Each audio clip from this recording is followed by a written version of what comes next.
guidance, I move that we suspend our rules to enable us take this motion today to give it the urgency that it requires. I so move, sir. Seconder, Honorable Maki. Mr. Speaker, my honorable colleagues, I'm Abubakar Maki Eleman. I represent Manamodori Kaugama Federal Constituency. I'm from Jigawa State. I stand to second the motion heavily moved by my honorable colleagues. I so second. Thank you, sir. Thank you. Colleagues, those in favor of the motion say aye. Those against say nay. That's have it. Honorable, you may go ahead and present your motion.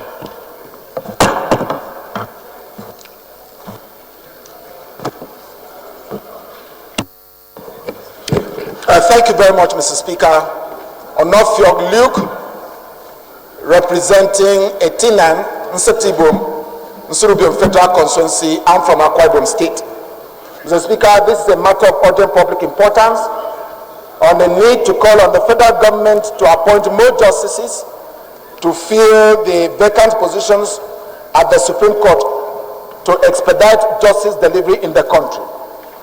The House notes that the Supreme Court of Nigeria is the apex and final court of the land with original and appellate jurisdiction over the entire country to adjudicate on disputes and controversies arising from any subject matter. Also note that as a result of its original and appellate jurisdiction over the entire country, the Supreme Court is faced with a huge responsibility of handling volume of cases with minimal number of justices. Aware that the number of justices of the Supreme Court has been reduced to 13 with the recent retirement of Honorable Justice Amiru Sanusi from the court, and the situation will become worse owing to the impending retirement of another justice of the court in few months from now. Also aware that Section 230 sub 2 paragraph B of the 1999 Constitution as amended prescribes the maximum number of the justices of the Supreme Court to be 21, and the court in its history has not had a full complement of the prescribed 21 number of justices. Worried that the reduction in the number of justices will slow down the dispensation of justice and affect the pace at which matters are meant to be determined, and will put the available number of justices of the court under immense pressure, as there are many cases to be decided by the court. Concerned that some cases stay undecided in the Supreme Court for over 10 years, and that as of now, the diary of the Supreme Court seems to be full up for new appeal up till year 2021. Cognizant that appointing new justices to the Supreme Court will accelerate justice dispensation, expand the course of justice, and increase citizens' access to justice. The House therefore resolves to 1, urge the federal government to appoint more justices to the Supreme Court in order to accelerate the determination of cases and dispensation of justice. Mr. Speaker, I so move. Under. Yes, Kogi. Yes, Honorable. I will recognize you.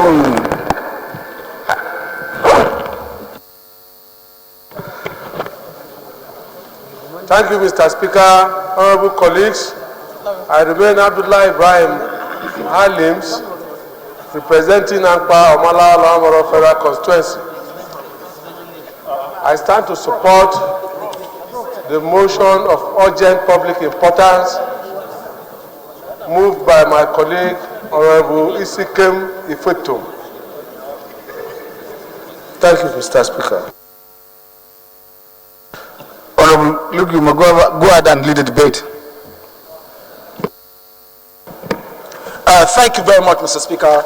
Onofiog Luke, Seribom, Etinan, Seribom, Surubio, Federal Constituency of Akwa Ibom State.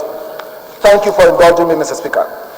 Mr. Speaker, as a foundation, let me quote directly the Chief Justice of Nigeria as had in the Punch newspaper of February 6, year 2020. I quote, he said, "You will recall that barely 7 weeks ago, being Thursday, December 12, 2019, we assembled here to honor our brother, Justice Kumai Bayan Aka, in a similar valedictory session. This ceremony painfully occasioned the depleting of our ranks at the Supreme Court. In a familiar fashion, this session too is built to further drastically reduce the number of Supreme Court justices to as low as 13. This is not cheering news in view of the ever-increasing number of appeals that flood the court on a daily basis." Unquote, quoting the Chief Justice of Nigeria, sir. And again, he said, "This is not cheering news in view of the ever-increasing number of appeals that flood the court on a daily basis. The CJN, as he and his colleagues are daily inundated with cases of different types. They can hardly have time for themselves and their families." Mr. Speaker, the Constitution of the Federal Republic of Nigeria has made provision for the number of justices that the Supreme Court should be composed of. But we have never had a full complement, and we are not talking about getting the Supreme Court to have its full complement. But what we are advocating today by this motion is that we need more justices to be appointed to the Supreme Court so that we can have less burden on the justices that are present today. Mr. Speaker, the number we have today is 13. And we know by reason of the Constitution of the Federal Republic of Nigeria, Section 233 and 234 by composition, that if it's a case of the Supreme Court to exercise the original jurisdiction, or in cases of constitutional matters, the composition has to be 7-member panels, Mr. Speaker. Mr. Speaker, as we have today, the Supreme Court at a particular point in time cannot have 2 panels of that court, because they cannot have 2 panels of that court to sit on a constitutional matter or in the exercise of the original jurisdiction. So it is our belief today, and I plead with my colleagues, to see the need for us to urge the federal government to expedite action to appoint members of the bench to the Supreme Court, so that the ones that are already there can be relieved of the responsibility. Mr. Speaker, somewhere around December, the course list of the Supreme Court had 12 cases on a particular day. The court had to sit from 9 a.m. in the morning till almost about 5:30 in the evening, Mr. Speaker. And that is not good for the health of the justices of the Supreme Court, and it's not good for the dispensation of justice. So I want to urge my colleagues to lend their voice and support this motion and call on the federal government. While we are still advocating for the welfare and the security of our justices, of members of the bench and judicial officers, we should not be seen to add to their burden. So I urge, Mr. Speaker, that this motion should find favor before you, and this motion should find favor before my colleagues, so that we can pressurize and lend our voice and issue a resolution from this House to urge the federal government to appoint more justices to the Supreme Court. Mr. Speaker, those are my humble submissions, sir. I would have ordinarily thought that this is a very straightforward motion, and therefore, with their permission, I would like to put the question. Those in favor of the motion say aye. Those against say nay. The ayes have it. Motion referred to relevant committees of the House. Yes, Honorable.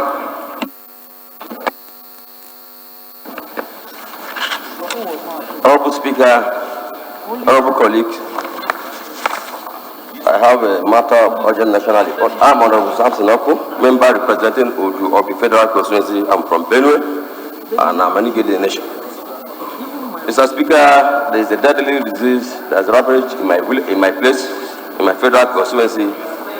I wanted to come under Order 8, Rule 4 and 7, to suspend our rule to enable me to take this matter as a matter of urgent national importance. Mr. Speaker, I move.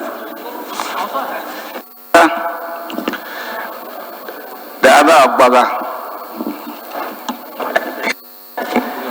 Mr. Speaker, honorable colleagues, my name is Honorable Sylvester Baga, representing Abakaliki Z Federal Constituency. I stand to second the motion heavily moved by Honorable Samson. So second. Those in favor of the motion say aye. Those against say nay. That's have it. You move for the suspension of our rules to enable you to take the motion now. I'll move for the suspension already, Mr. Speaker. I can take the motion now. That is the rule. Order 8 rules. Rule 4 and 7. Okay, I move that the rule be suspended to allow me to take this matter as urgent national importance, Mr. Speaker. Now. Second, yes, Mr. Speaker, distinguished colleagues, my name is Idem Unyime, member representing Ukanafun, Orowonam Federal Constituency in Akwa Ibom State. Mr. Speaker, I stand to second the motion as heavily moved by my colleague. I so second. Those in favor of the motion say aye. Those against say nay. That's have it. Yes, go ahead and present your motion.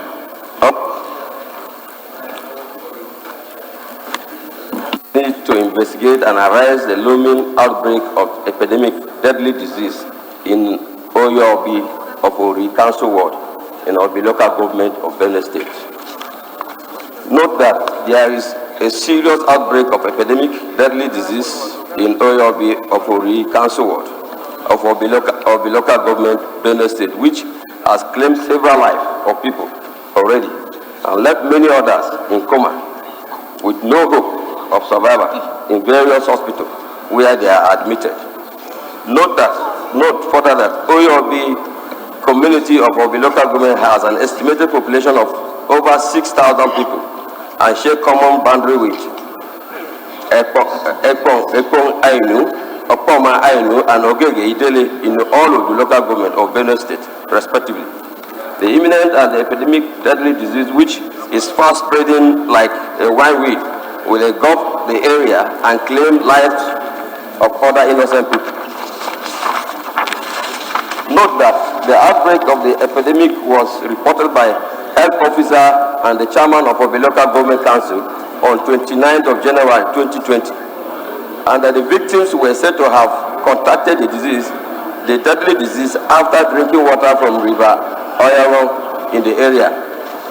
Aware that despite the quick response and effort of His Excellency Governor Samuel Otom of Benue State, who has sent his commissioner and health officer to assess the situation, the death is still continue to increase on a deadly routine as the nature of epidemic is yet to be identified. Hence, enough couple measure has not been put in place to arrest the situation.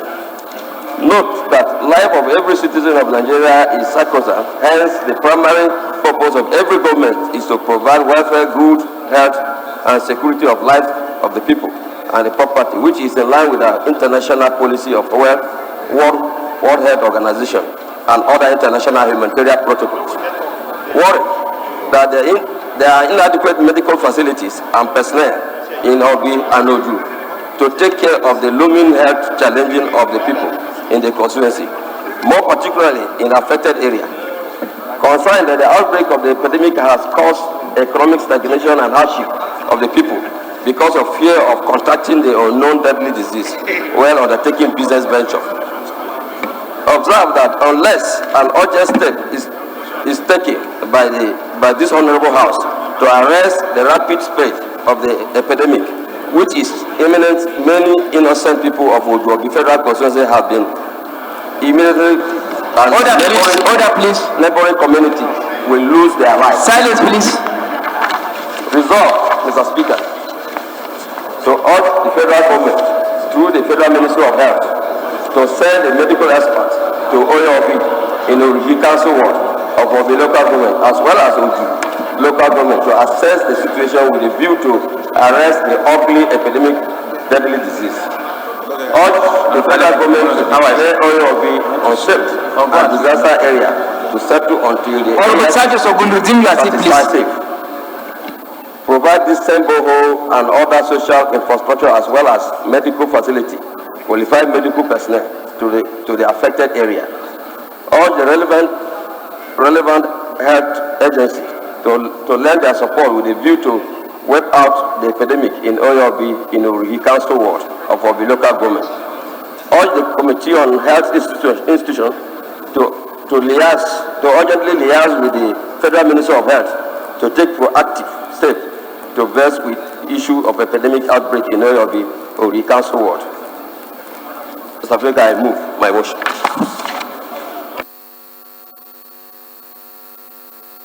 Seconder? Yes, sir. Mr. Speaker, honorable colleagues, I am Honorable Chukuma Umoji, representing the good people of Agwata Federal Constituency. I rise to second the motion as moved by my honorable colleagues. I do second, Mr. Speaker. Honorable Samson, go ahead and give us the synopsis of your own motion. Yes. Mr. Speaker, this deadly disease started in January when people of that area went to drink water. That place is actually more of the fishermen. But, you know, because there is no borehole, there is no any means of drinking water except from the river. So the people have to go and fetch water from the river to drink. So, Mr. Speaker, by January this year, we found out that the sickness started with some few numbers of persons, to the number of 3 or 4. But when the chairman of the local government visited the area to assess the immediate cause of the sickness, it was found out that silence please. Water, and since then they contracted this health disease, this sickness from there. And the number now, I can tell you, the number of people that have died right now is getting to 36, Mr. Speaker, as I can tell you today. So, Mr. Speaker, we found out that the Commissioner of Plenary State went there, and the Minister of Health, they went there. But, Mr. Speaker, up to now, they've not known the causes of that. Members, please allow the presiding officer to concentrate. For the fact that it was discovered that it's as a result of drinking water, but they don't know the causes of that sickness, Mr. Speaker. So, as a result of drinking water, if the sickness is started this year, we believe that the people have been drinking that water before. But we believe that, except this House, urge the federal government through the Federal Minister of Health to intervene and the disease control to go there and to know the causes of this. Mr. Speaker, that community had a boundary with Ebonyi State. It had a community with Enugu. So it's important that we take this matter as a matter of urgent and serious importance for this House to enable the federal government to go and make sure that they provide this facility and to provide the cure and the costs of that sickness in order to arrest the sickness so that people can go out freely to do their business in fear of contracting these sicknesses. Mr. Speaker, you found out that even we are talking about coronavirus, people, when you take it here, people will say it's so and so, but it's important that we go and know the causes of this sickness in that area so that we can ascertain the causes of this disease, Mr. Speaker. That people will not continue to die in that area again, Mr. Speaker. So I thank you. It's not that.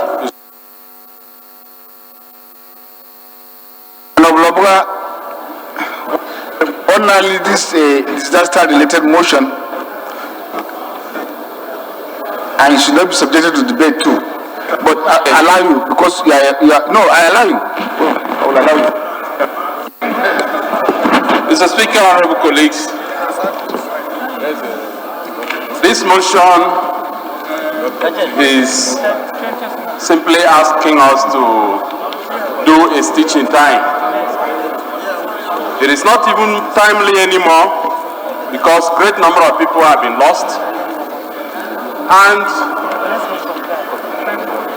what the mover of this motion is asking is for Ministry of Health to intervene because for something that started in January, February is quite rounding up as a month and nothing, Silence, please. no Silence, change please. has happened.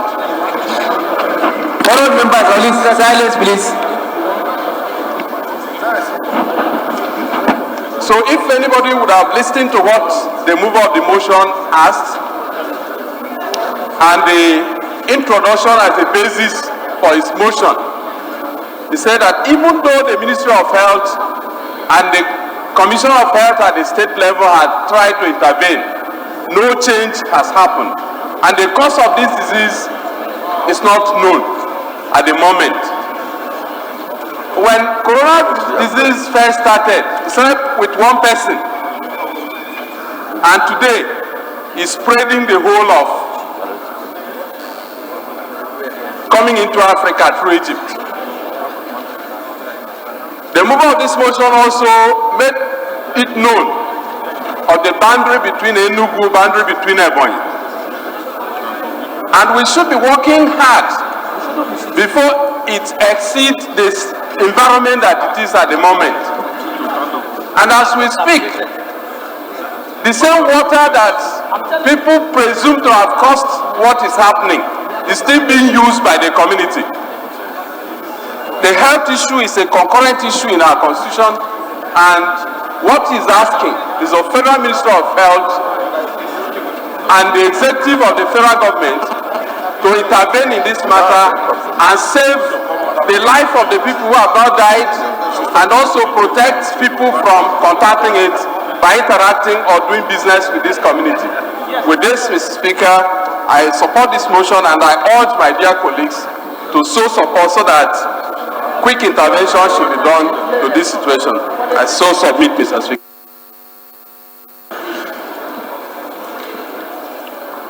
Privilege. Yes, sir. Thank you, Mr. Speaker, honorable colleagues. My name is James Abiodun Faliki. I represent Ikeja Federal Constituency. Mr. Speaker, honorable colleagues, as a matter of privilege, sir, I don't know whether we are safe in this chamber. I think we need to stop him from coming to the chamber pending when we become because of the crisis. Don't go and sit down there. Well, leader. Thank you, Mr. Speaker. I remain Honorable Ndudi Godwin Elmelo, and I represent the good people of Anocho Shimile Federal Constituency. In support of the matter of privilege brought by Honorable Faleke, I totally agree that Honorable Baga and Honorable Sam should be quarantined pending the determination of the issue that is ravaging for how many days? For 14 days. Pending when federal government will come to them and be able to be sure that they are not infected.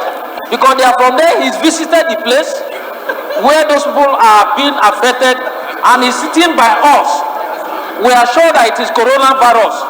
And for that, you say you don't know the disease. Mr. Speaker, it's a very serious matter. It should be quarantined until the determination of the issue. You can see Faleke has left his seat and he's been pointing at me, pushing me. I have to put off this thing as soon as after speaking. I so submit, Mr. Speaker. Well, respected colleagues, let us not lose aside. Today we are on a life, and it's not in our own interest the noise we are giving out while our colleagues are speaking. I want to beg Honorable Maki, please.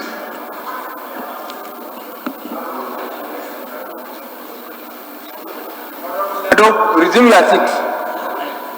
Please, I want to beg of you that we should conduct ourselves in the way and manner we have set for ourselves. It is not in our end, it is the background noise we are giving out. And on a serious note, I want to say that if you have identified diseases in your own area that are not yet confirmed, and with the visit of the Federal Minister of our health officials, from what I had, State Ministry, thank you. I think, and the death toll is about what number now? 36. It's cause for concern. It's a serious matter. And I want to say that we should do our best, and that's the reason why we should listen to our colleagues in silence. The concern raised by my colleagues, of course, is natural. And I think you also need to go for further checks. Thank you. Those in favor of the motion say aye. Those against say nay. The ayes have it. Motion referred to 11 committees of the House.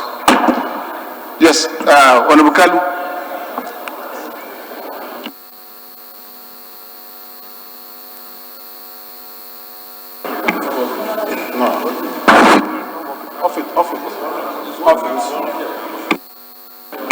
Thank you, Honorable Speaker, Honorable colleagues. I rise under Order 8 Rule 5 on personal explanation.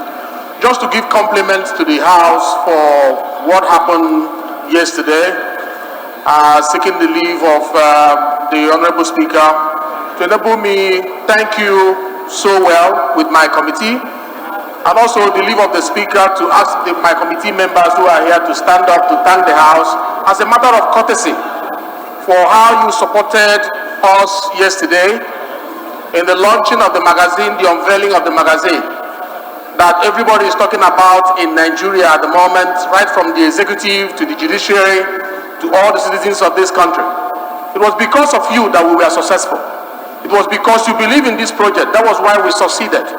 If you are not interested, we wouldn't have gotten to the level that we got yesterday. And I beg on you as well to give us your support as we sustain this project. It's high time we change our bastardized image before Nigerians by speaking for ourselves, not relying on third-party reportage that is commercialized. I thank you very much for your support yesterday. Members of my committee, are you here? Some of you, can you stand up, please? Can you rise? The members of the committee, we are very grateful. Thank you, and God bless you.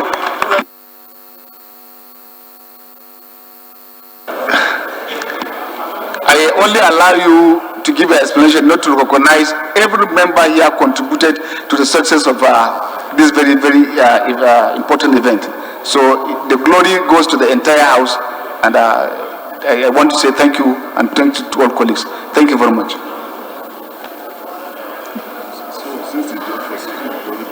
Okay.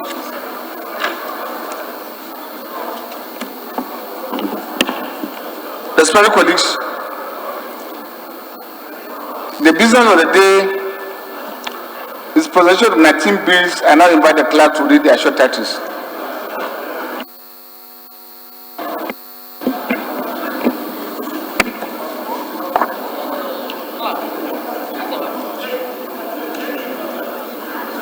Honorable Speaker, honorable members, National Agency for Food and Drug Administration and Control Act Amendment Bill 2020, first reading. National Food Technology Development Agency Bill 2020, first reading. Federal College of Food Technology (ICO) Establishment Bill 2020, first reading. National Orientation Commission Establishment Bill 2020, first reading.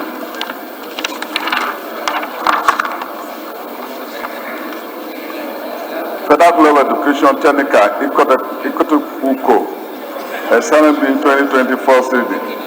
National Youth Service Corps Act Amendment Bill 2020, first reading. Environmental Health and Safety Agency Establishment Secretarial Bill 2020, first reading. Voting Rights of Nigerian Citizens Living Outside Nigeria Bill 2020, first reading. National Primary Education Commission etc. Act Amendment Bill 2020, first reading. National Religious Equity Commission Assessment Bill 2020, first reading. Federal University of Technology Asaba Assessment Bill 2020, first reading. Civil Society Regulatory Commission Assessment Bill 2020, first reading.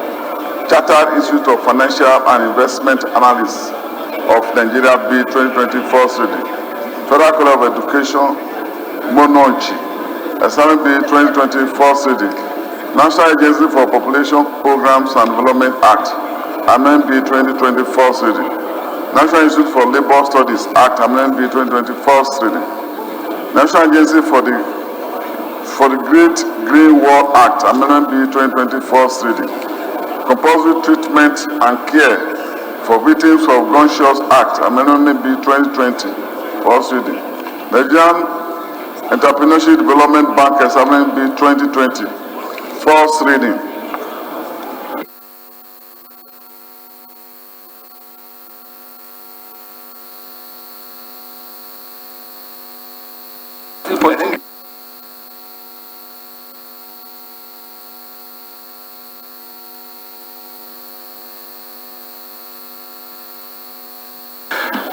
Very respected distinguished colleagues.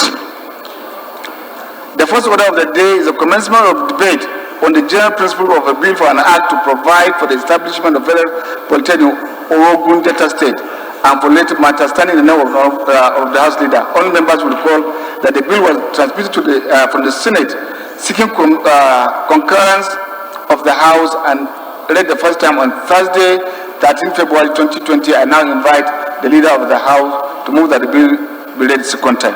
Leader. Thank you, Mr. Speaker, honorable members. I rise to move, Mr. Speaker, that this bill presented to the House by the Senate for concurrence, Mr. Speaker, is read for the second time. Mr. Speaker, honorable members, I so move. Seconder. Yes, Kabir. Thank you, Mr. Speaker. My honorable colleagues, I remain Honorable Kabir Idris, member representing Kura Madobu Garumala. Mr. Speaker, I'm from Kano State. I rise to support the motion heavily moved by our leader. I so support, Mr. Speaker. Thank you.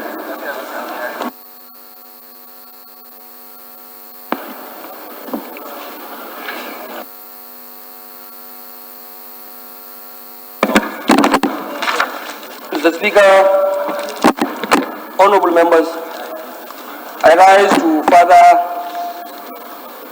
read through this bill, a bill for an act to provide for the establishment of the Federal Polytechnic Orogun Delta State and for related matters, HB 642, as presented by the Leader of the Senate, Mr. Speaker. I think it's a bill that is straightforward for an establishment of an institution that I believe will also promote our educational pursuit in the country. Honorable members, Mr. Speaker, I would like members to just concurrent in the spirit of harmony and in the spirit of bicameral legislatorship between the Senate and this honorable House. Mr. Speaker, I thank you for giving me the opportunity to further discuss this bill. Thank you. You want to contribute?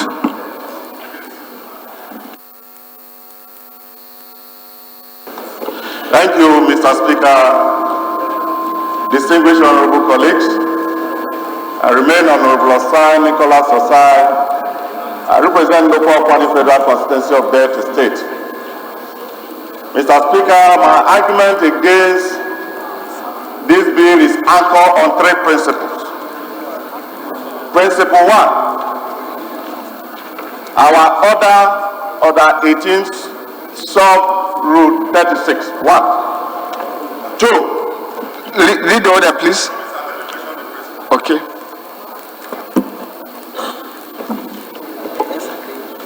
Section 14 and Section 15 of the Constitution of the Federal Republic of Nigeria. And the essential, which was supplied to this honorable House by NIS, essentials of Nigerian 1999 Constitution as amended. Mr. Speaker, I start from Section 14. With your kind permission, I will read. Section 14, sub 3.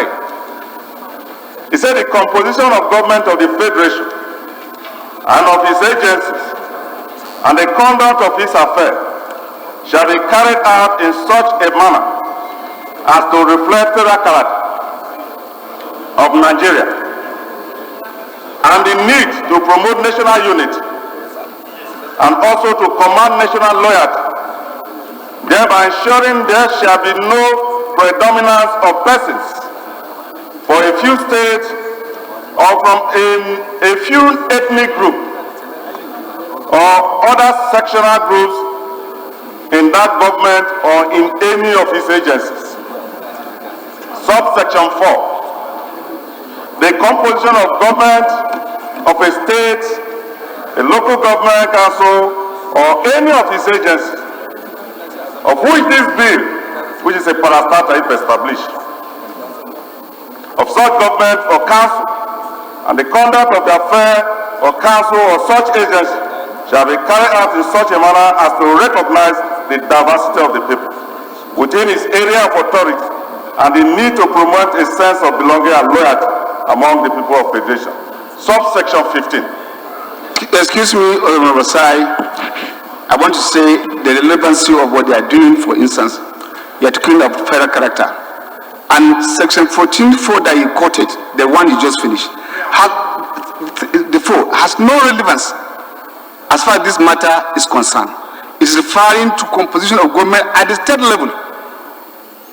Excuse me, this is a committee I chaired for close to 8 years, and I know where you are quoting. Where you are quoting section 14.4, talking about the relevancy of composition of governance affairs. We are not talking about recruitment. If you are talking about institutions, this is another academic institution that is not to say we are now putting all the institutions in Nigeria in Delta or in Jos. We are looking for spread across the states of federation. No, you are trying to mislead the House. That's why I'm here, to guide you. I'm supposed to guide you. No, I'm supposed to guide you. No, you are quoting wrongly. Thank you. Now there are issues. There are issues. I quoted 3 key areas. Yeah.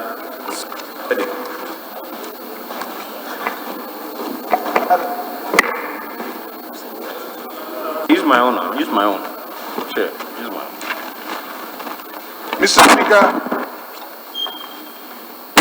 I'm coming on order 12, Rule 4. Mr. Speaker, Rule 4, subsection 1. On the order for second reading of a bill being read, a motion may be made that the bill be now read a second time, and a debate may arise covering the general merits and principles of the bill. At this point, no member can speak against any bill at second reading, but rather speak on the merits and the general principles of the bill. I assume. Point of order carry. Sustain. Thank you, Mr. Speaker. It is our duty to talk about the principles, that is advantage and disadvantage of a bill. But this bill must be anchored upon the constitutional provisions.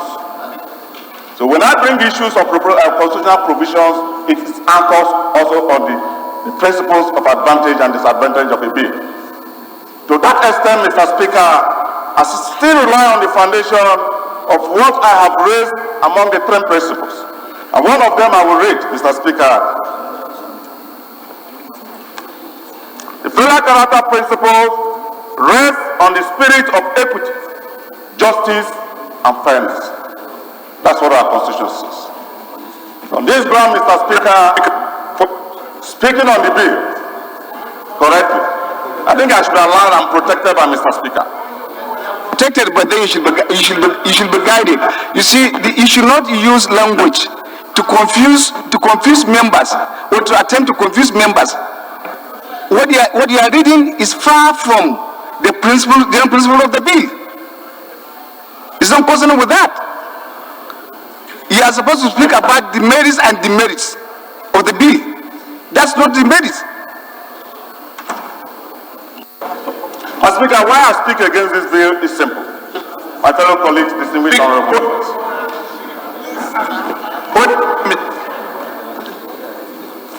Mr.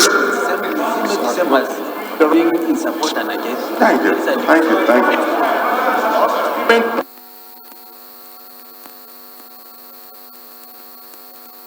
Mr. Speaker, the Constitution gave us the opportunity to regulate how we deliberate on issues on this floor.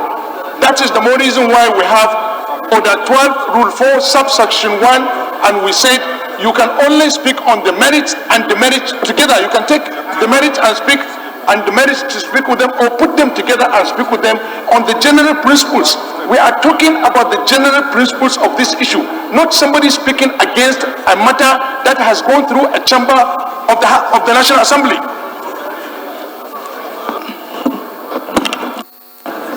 Thank you, Mr. Speaker. Distinguished honorable colleagues. Mr. Speaker, the reason why, honorable colleagues, I'm against this bill are as follows.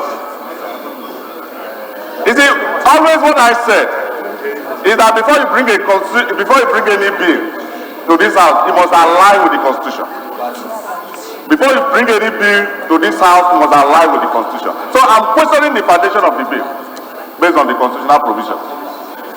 And I have right to question a bill based on the foundation of the bill.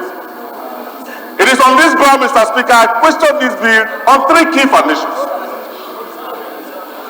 And one of the 3 key foundations which Constitution has provided is rest of equity, fairness. And that is what this House believes. Mr. Speaker, the Orogun Polytechnic bill, you are setting up a bill to a senatorial zone that has already a polytechnic. PTI, everybody knows about it. You are setting up a polytechnic for a senatorial zone who has a petroleum university, which is a federal university. And we are talking of fairness and equity. You are talking of a senatorial zone that has Delta State University, and you are talking of equity. You are talking of a senatorial zone that also have polytechnic and you are talking of federal equity. Mr. Speaker, it will interest you that this house is being powered by IPP generator from my constituency, this place, and I have no light. It will interest you that the IPP rubber pipe is also supplied to Aso Rock by my constituency, and I have no light, and I have no higher institution. Honorable Sai, you know, Honorable Sai, I think you should be guided, please. No, I'm being very fair to you. I'm being very fair to you. Please take your seat. Please take your seat. I said, please take your seat. I insist that is not among the merits and demerits of this bill. Everybody knows the importance of education in this country. And by the number of out-of-school children that were clamoring and asking that it should be given, I think if we can establish more and more institutions, and if the government can fund it, so be it. We were together with you in Harvard. Harvard alone, that district, they have over 200 universities. For God's sake. You want to gag us that you have an infrastructure that is not relevant? We refer to Committee on Power. We are thinking about giving our people education. I will now put the question because it's a very straightforward. Those in favor of the bill say aye. Those against say nay. The ayes have it.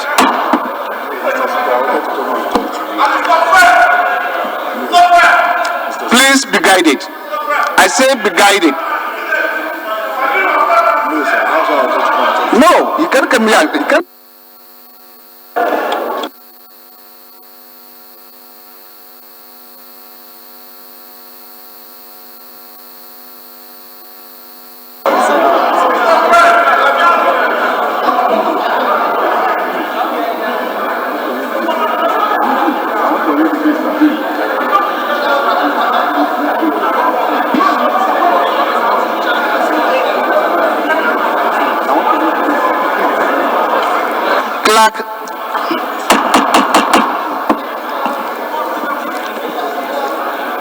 Colleagues, please take your seat.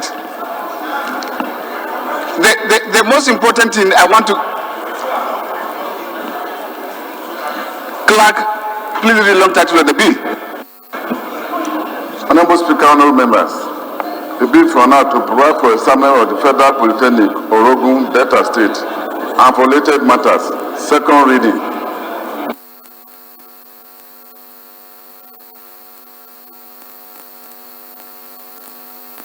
Bill referred to Committee of the Whole.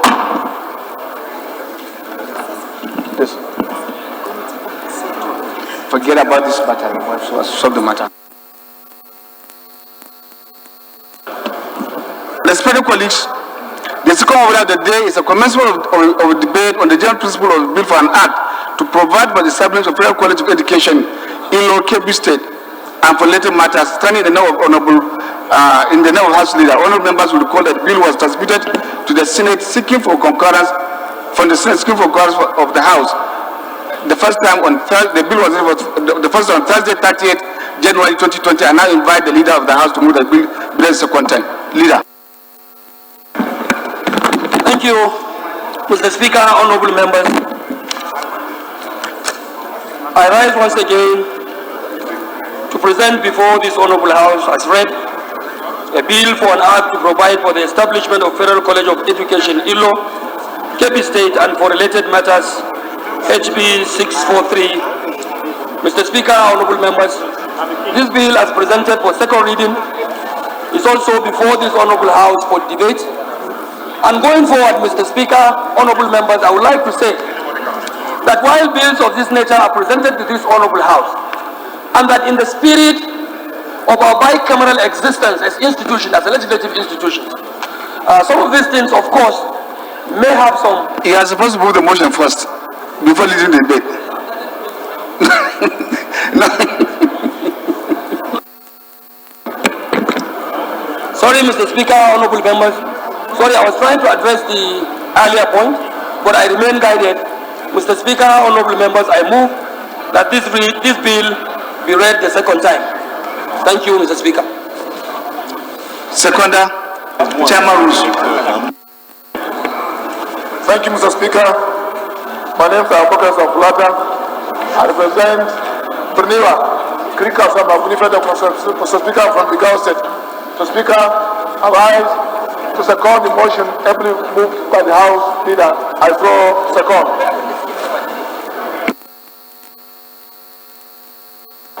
Those in favor of the motion say aye. Those against say nay. The answer be lead the debate. Sorry, present the motion. Lead the debate. Thank you. Mr. Speaker, like I had already started, I want to believe that the establishment of institutions of education like this, especially in some of our remote places, is a good subject and is an issue that we must always encourage. Mr. Speaker, honorable members, I also wanted to draw the attention of my honorable colleagues, members of this House, that when we have issues, especially relating to bills to be presented for concurrence here on the floor of the House, and that in the spirit of our bicameral existence as an institution, some of these things, Mr. Speaker, apart from our legislative process on the floor, we have the administrative aspect, the administrative angle of the leadership of House of Representatives, where we have issues related to maybe sentiments of our constituents, sentiments related to our constituencies. I want to implore members to please address such sentiments through the administrative component of the leadership of the House of Representatives. While we have an issue or we have a case to pursue with the Senate, obviously, Mr. Speaker, honorable members, we are duty bound to do that, because this is but an independent chamber that can fly its own way when we have something that is derogatory to the existence of our House as an institution as well. But in this case, Mr. Speaker, I want to believe that Federal College of Education, ILO, when established, will cover the interest of so many neglected Nigerians in the aspect of education, because this place that the college is located in Kebbi State, Mr. Speaker, I am from the Northwest.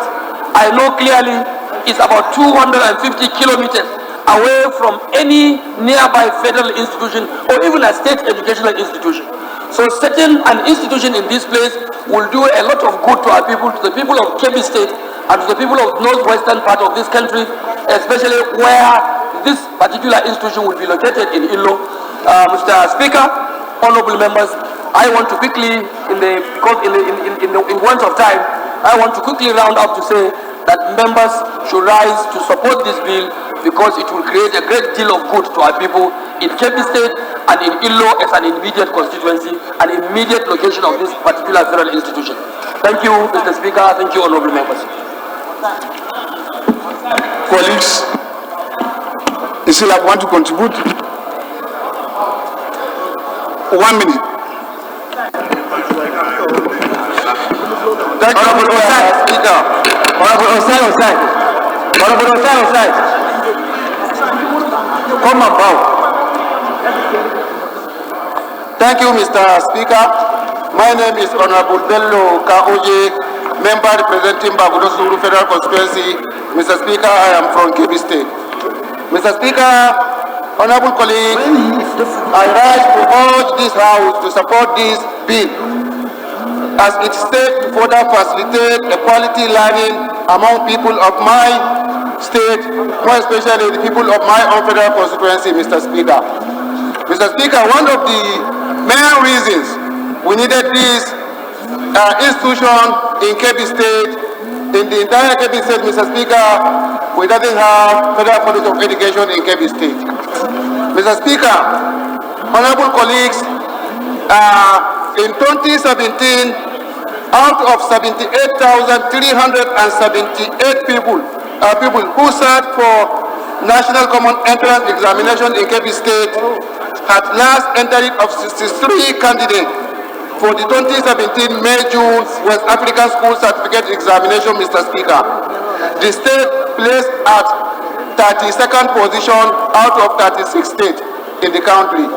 Mr. Speaker, the reason is we doesn't have the teachers training institute in Kebbi State. So it's one of the reasons we needed that school, Mr. Speaker, in the Kebbi State. Mr. Speaker, on this note, I urge this honorable House to allow this bill to pass at the second reading.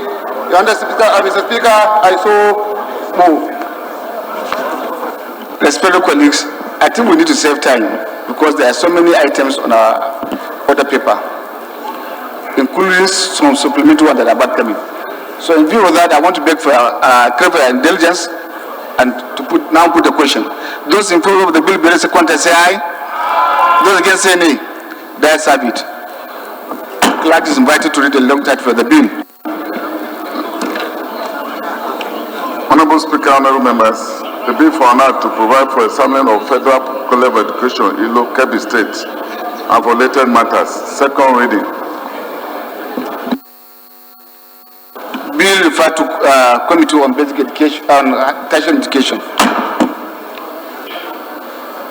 Sorry, Committee of the Whole, I suppose.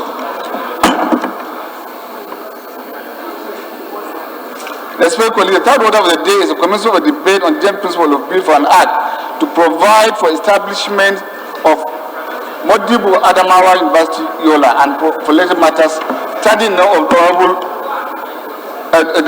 sending of our House leader.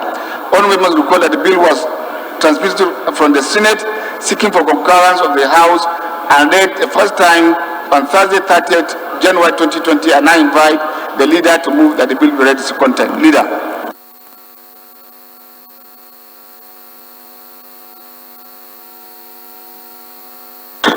Thank you, Mr. Speaker.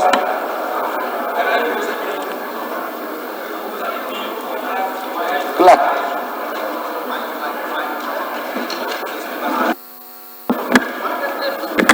Thank you, Mr. Speaker. Honorable members, I rise once again to move that a bill for an act to provide for the establishment of Modibo Adamawa University, Yola, and for related matters, HB 647, presented by the leader of the Senate for concurrence to this honorable House, be read the second time. Mr. Speaker, I so move. Seconder, Honorable Anderson. Thank you, Mr. Speaker. My respected colleagues, I am Andus Montaru Mohamed, member representing Funtua Kandime Federal Constituency of Katsina State. Thank you for giving me the opportunity to move to support this very important motion, a deal for an act to establish the Federal University of Agriculture and Technology, Funtua, Katsina State. I so second.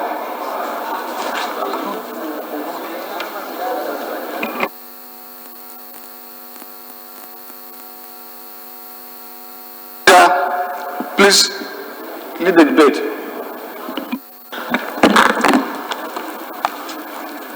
Mr. Speaker, this bill, like the two others, is presented to this honorable House for concurrence. And when read for the second time, Mr. Speaker, I want to believe that we seek the support of members on the floor of this House to enhance and allow for the establishment of the Modibo Adamawa University, Yola, and for related matters. One other aspect that may be different from the two other bills, Mr. Speaker, honorable members, about this bill is that the university is right now in existence. But the legal framework has to be addressed. It has to be reviewed, reconsidered by the parliament constitutionally, so that the university could take up properly, and all other issues and other advantages accruing to establishment of its nature nationwide can also go to Modibo Adama University. So in my view, Mr. Speaker, this is like a straightforward bill that only requires the support and the mandate of this House to concur with the Senate, so that we can provide a reviewed legal framework for the existence of an already existing university in Yola, Adamawa State. So, Mr. Speaker, I want to believe this is our responsibility, and I think Nigerians will look up to us to make sure that our responsibility is being carried to the latter. It's an existing institution, like I said, and let us create this legal framework to cover it.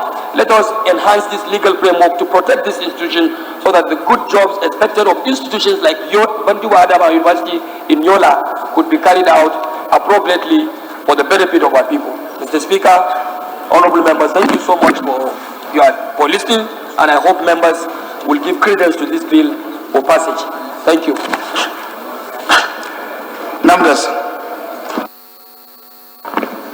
Honorable Speaker, honorable colleagues, my name is Abdurazak Saad Namdas. I represent the good people of Danye, Jada, Tongo, Maribelwa. I am from Adamawa State. Mr. Speaker, I rise to support this very important bill. Just like the leader just argued, this university, Modibo Adama University, Yola, is already in existence. All it required is just a legal backing to enable it exist officially as a university. Mr. Speaker, the addition I want to make here is that apart from the fact that the university has been exist for several years, this university wants to also to be converted to a conventional university. It's already a university of technology. The technological aspect will still remain in the university, but we would also like to have the conventional part, and it will still maintain its name. Mr. Speaker, we know that we have University of Maiduguri as part of the catchment areas, but because of the challenge of security, we would like this university to be established so that it can be a conventional university, so that our brothers and sisters will also apply to this university. And the university has been doing quite very well, and therefore I will urge my colleagues here to also support the establishment of this university and to give it a legal backing. I submit, Mr. Speaker. I pray that my colleagues will support this bill. Thank you so much. The question now will be read second time. Those in favor say aye. Those against say nay. Let's have it. Clerks invited to read the long title of the bill. Honorable Speaker, honorable members, a bill for now to provide for establishment of Modibo Adama University, Yola, and for related matters. Second reading. Bill referred to Committee of the Whole. Respected colleagues, the fourth order of the day is the commencement of debate on the general principle of Bill for an Act to provide for the establishment of Federal University of Agriculture and Technology, Funtua, Katsina State, and for related matters, standing in the name of the House Leader. All members, because the bill was transmitted from the Senate for concurrence of the House and read the first time on Thursday, 30 January 2020. I now invite the leader to move that the bill be read the second time. Leader. Thank you, honorable members. Mr. Speaker, I rise to move that a bill for an act to provide for the establishment of Federal University of Agriculture and Technology, Puntua, in Katsina State, and for related matters, HB 645, as presented by the Senate for concurrence to this honorable House. Mr. Speaker, I move that the bill be read the second time.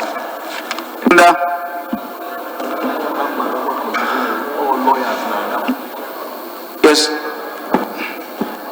Lado. Mr. Speaker, my honorable colleagues, Abubakar Lado Suleja is my name, and I'm representing Suleja Gura Ratapa Federal Constituency. Mr. Speaker, I'm from the Power State, Niger. Mr. Speaker, I rise to support and to second the motion as moved by the Leader of the House. I so second. Thank you, Mr. Speaker. Leader, I lead the debate.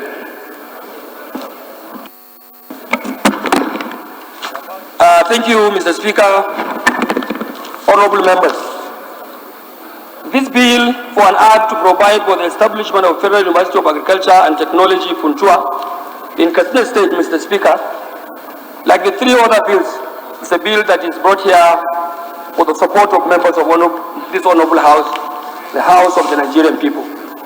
Mr. Speaker, I want to recall and maybe refer to honorable members that this bill to me is a special one because it's a bill that is going to establish an institution of an agricultural research to train our youth in the area of agriculture and in a place that is most appropriate as far as the Northwest is concerned. Mr. Speaker, honorable members, you all know Funtua. Funtua is in the southern part of Katsina, which actually is the base, the food basket of Katsina State. It also supports places like Zaria where there is no enough food. It also supports places, I believe, in Zamfara and even beyond Nigerian shores, even to far Niger.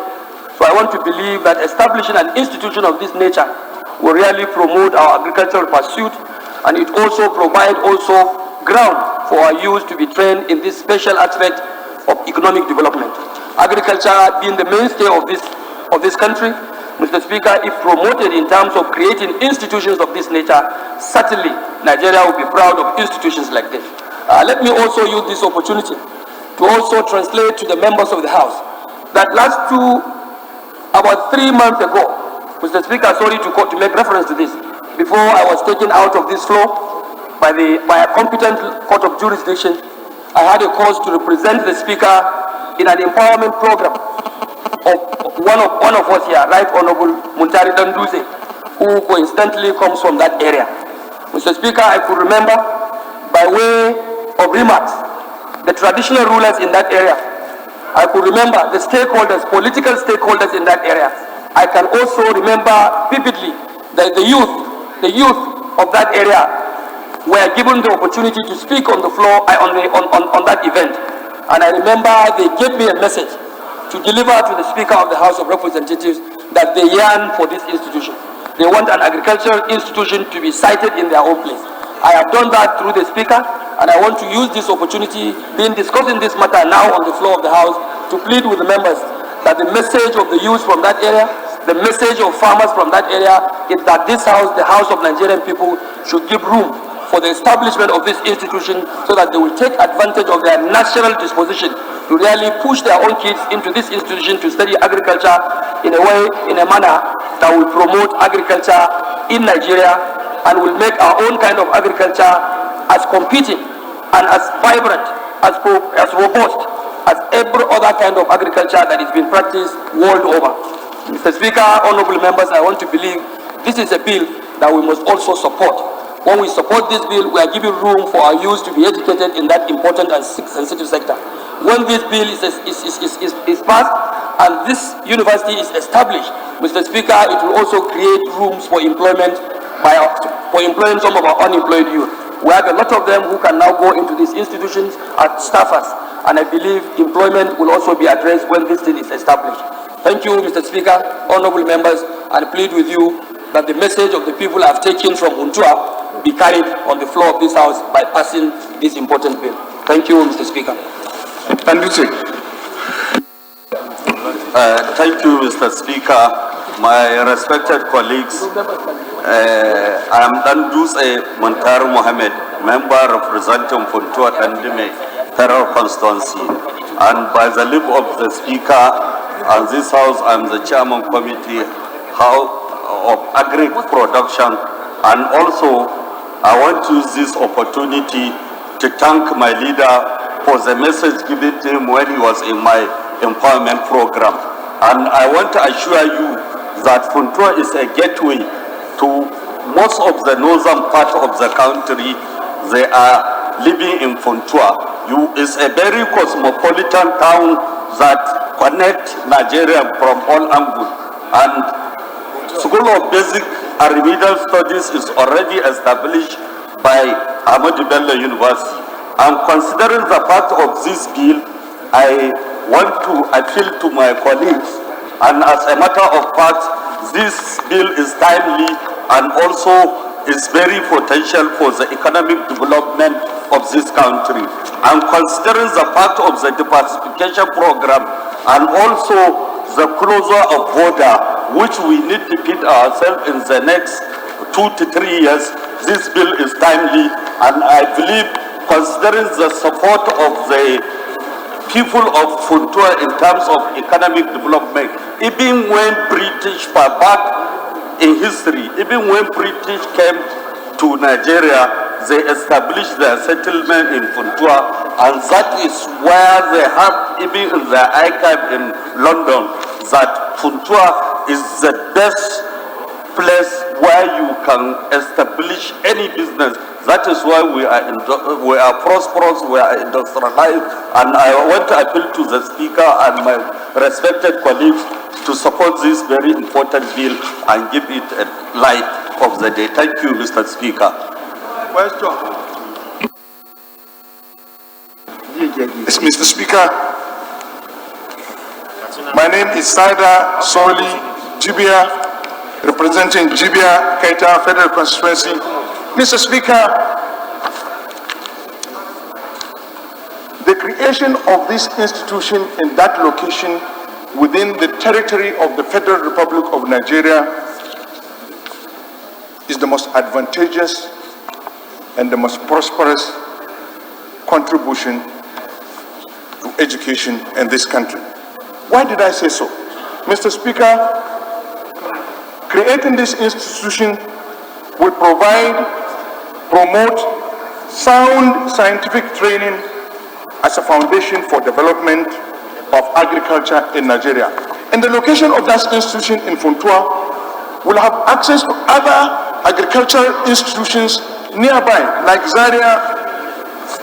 There are a lot of research institutions that will relate with that university and promote and generate more ideas, create more research opportunities in the development of agricultural technologies in this country. So it is not a misplaced opportunity to create that university within that location. And more so, within Funtua area and catchment areas, you will find 26,000 households engaged in cotton production. With the creation of that university in that location, it will enhance the research, develop more new seeds, and then create more opportunities for families, and then it will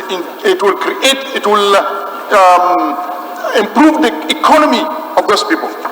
So it is not only, also it will increase our GDP. So, Mr. Speaker, we appeal to our members. It is a federal university, therefore the catchment of that university is Federal Republic of Nigeria. I so contribute, Mr. Okay. Respected colleagues, the question now that the bill will be read second. Those in favor say aye. Those against say nay. The ayes have it. Clerk is invited to do the long title of the bill.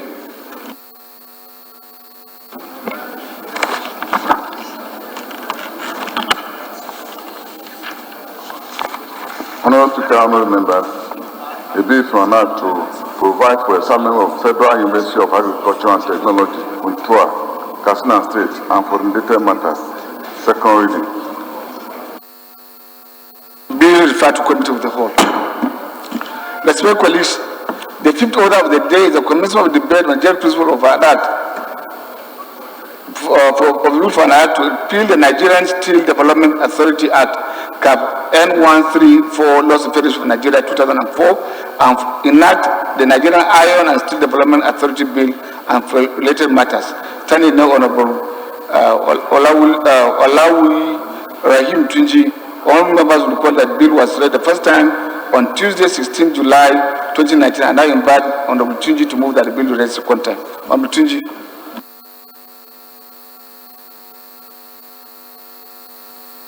Mr. Speaker, Honorable Tunji is not on the floor.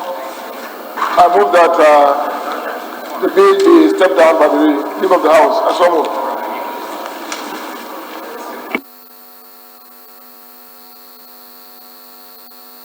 Stepped down by the Leader of the House. Respected colleagues, the sixth order of the day is a motion. It's a motion on reconsideration of the outstanding bills from the President Assembly pursuant to Order 12 Rule 16 of Standing Order of the House of Representatives, standing no Honorable Abubakar Flatter. Flatter is invited to move the motion. Thank you, Mr. Speaker. Honorable colleagues, my name is Abubakar Flatter. I represent Berniwa, Krika Sama, with the Federal Constitution, Mr. Speaker, from Jigawa State. A reconsideration of outstanding bills from the Proceeding Assembly.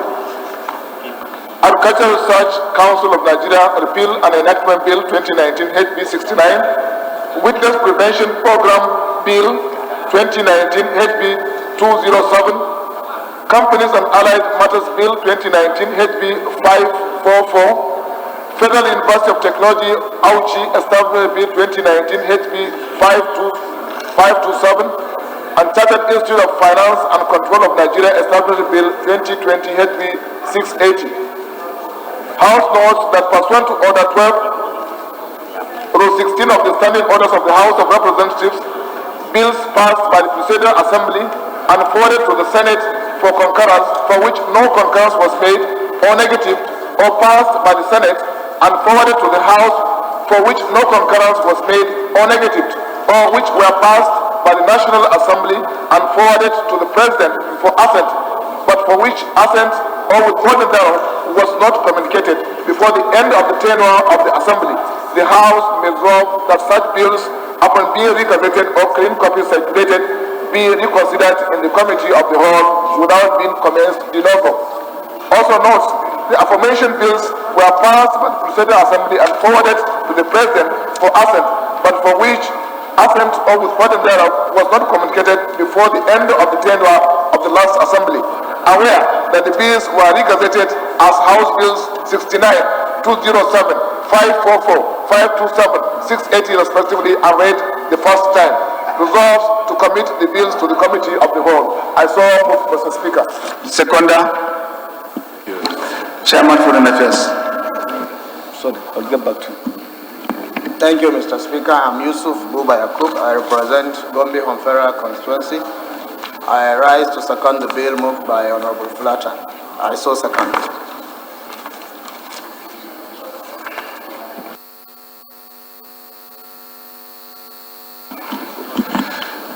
Those in favor of the motion say aye. Those against say nay. The ayes have it.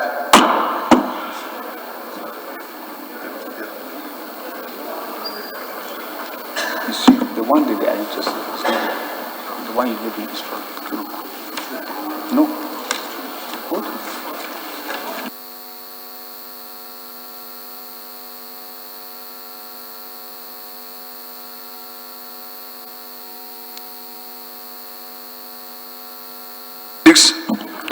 The next order of the day is a motion on need for the federal government to grant operational right to the Bayelsa State Airport, standing now on Ndidi Umbililu.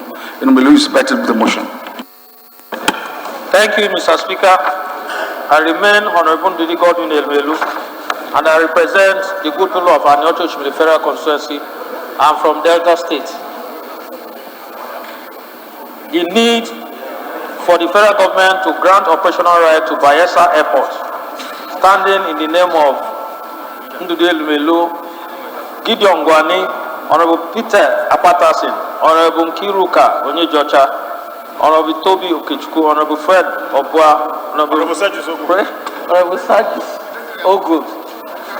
Yeah. The House notes that in February 2019, Bayelsa State Government completed the construction of its international airport, which has a runway of 3.7 kilometers, one of the longest in the country, with a capacity of providing about 2,000 formal and informal jobs for the indigenous of the state and other users and non-indigenous. Further notes that the airport was constructed with a whopping sum of 60 billion naira of taxpayers' money, and it has some of the best and latest equipment in the aviation industry. Aware that since February 2019, when the airport was completed to date, the National Civil Aviation Authority is yet to grant the airport operational rights and permit for a smooth takeoff, thereby causing the indigenous untold hardships and massive revenue loss to the state and the nation. Aware that the continued denial of a permit has stalled the rapid development which the airport is meant to bring, depriving about 2,000 indigenes of the state employment opportunities.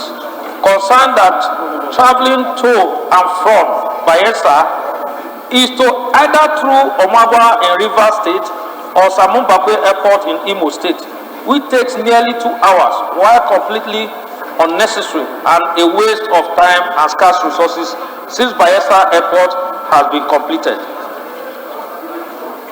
Cognizant that if urgent action is not taken to grant operational rights to the airport, Bayelsans will continue to suffer and difficulty of movement in and out of the state, deny the indigenes of the over 2,000 jobs opportunities as well as business opportunities a functional airport will be availing the state. Result: urge federal government to direct NCAA and FAN to immediately grant operational rights to the Bayelsa Airport. Mandate the House Committee on Aviation to ensure compliance and report back to the House within 4 weeks. For further legislative action, I so move, Mr. Speaker.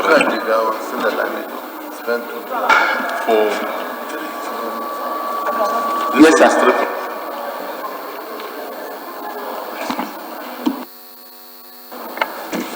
I remain Honorable Benjamin Chinedu Obidigwe, Anambra East and West Federal Constituency, Anambra State. Mr. Speaker, I stand to second the motion ably moved by Minority Leader. Thank you. Colleagues, this is an infrastructure motion, so I now put the question. Those in favor of the motion say aye. Those against say nay. That's it. Motion referred to 11 committees of the House. Colleagues, it's now time for our break. We'll come back. Is it the opinion that we should continue?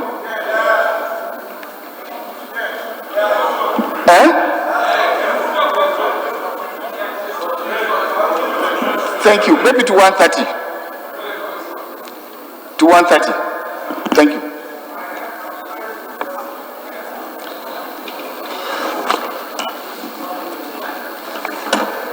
Let's pray, colleagues.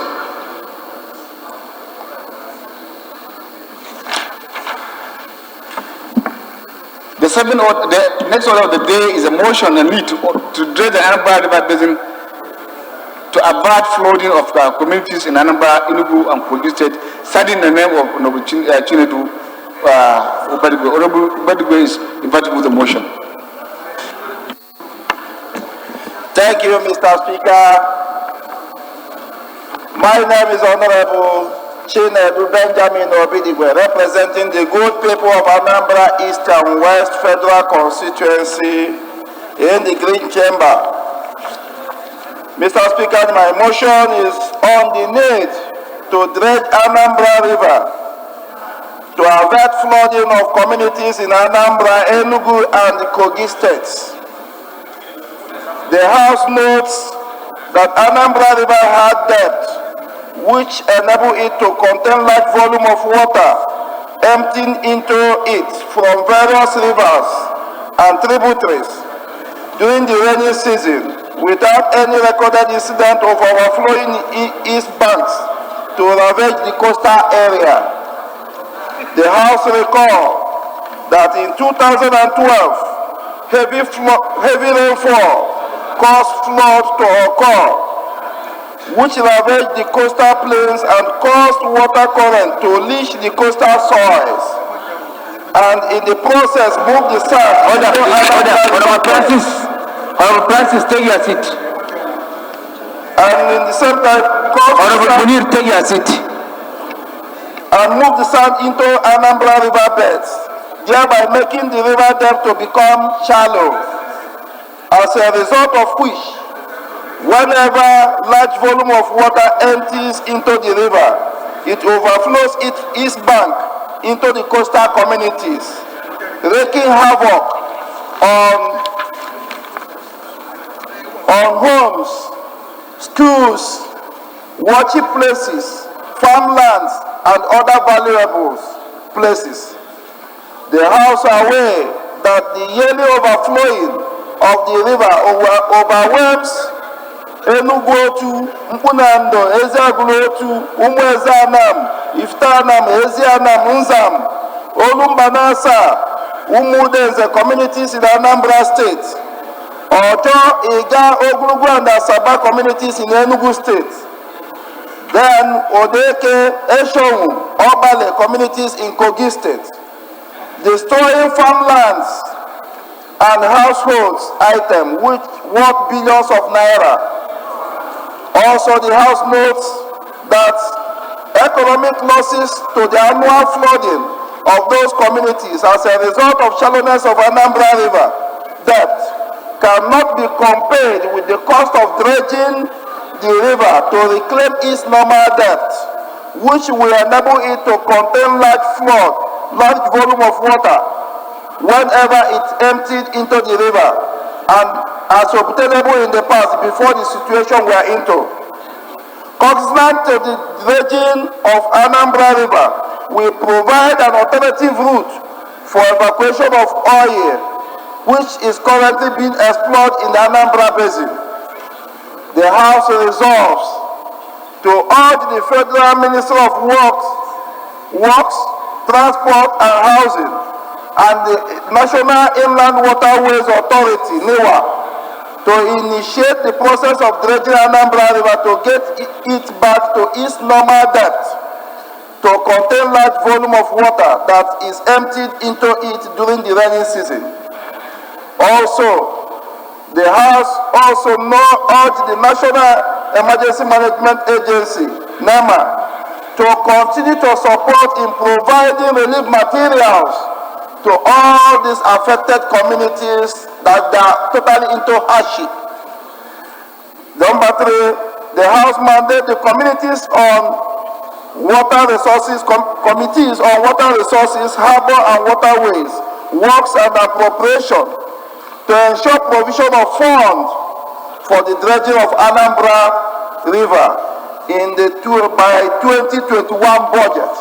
So avert this kind of ugly yearly disaster being witnessed by our people. Mr. Speaker, I so move. Seconder.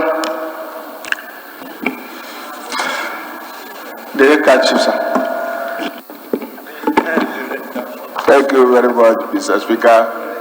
My name is Okudele Christopher Ezawanko.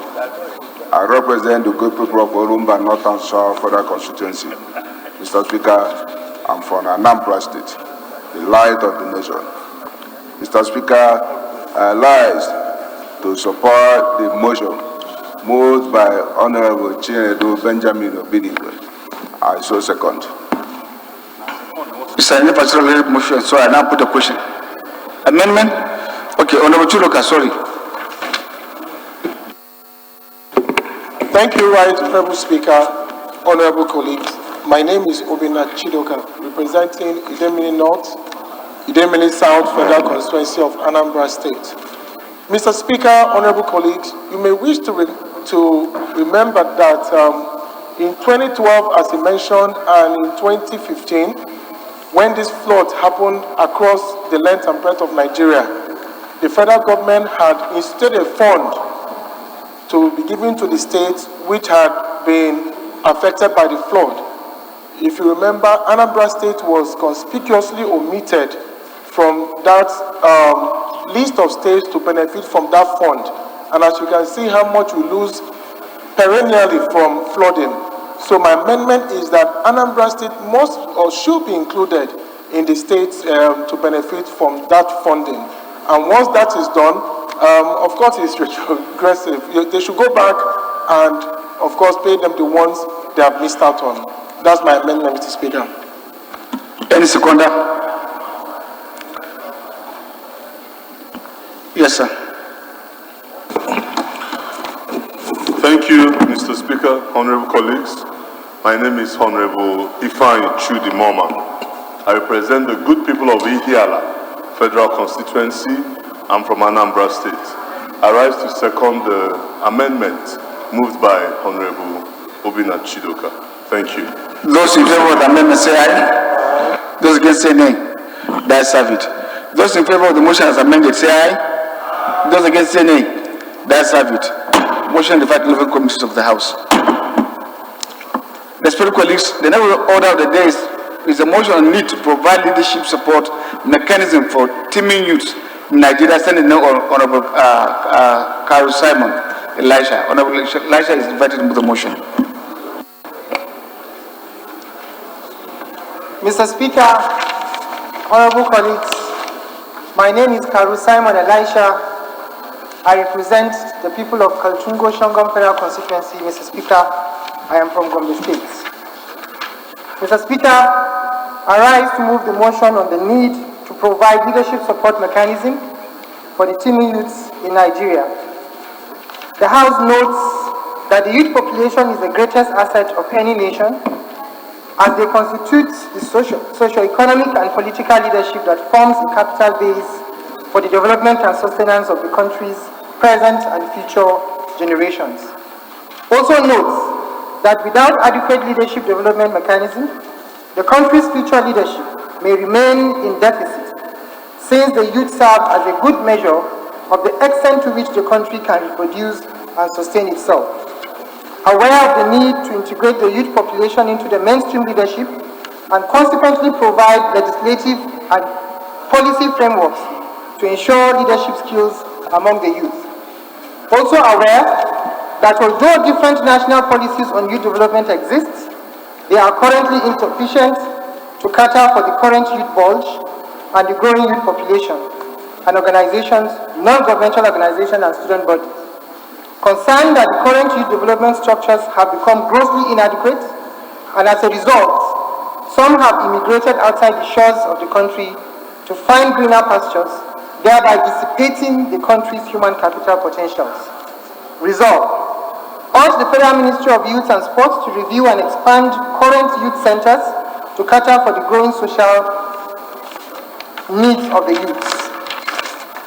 Mandate the Committee on Civil Societies and Development Partners to liaise with development partners and relevant ministries and agencies to support the design of leadership training models and the establishment of youth leadership development centers across the 6 geopolitical zones to bridge the leadership gap among the growing youth population. Mr. Speaker, I so move. Seconder. Yes, Karu. Sorry, FCT is not going to be fair.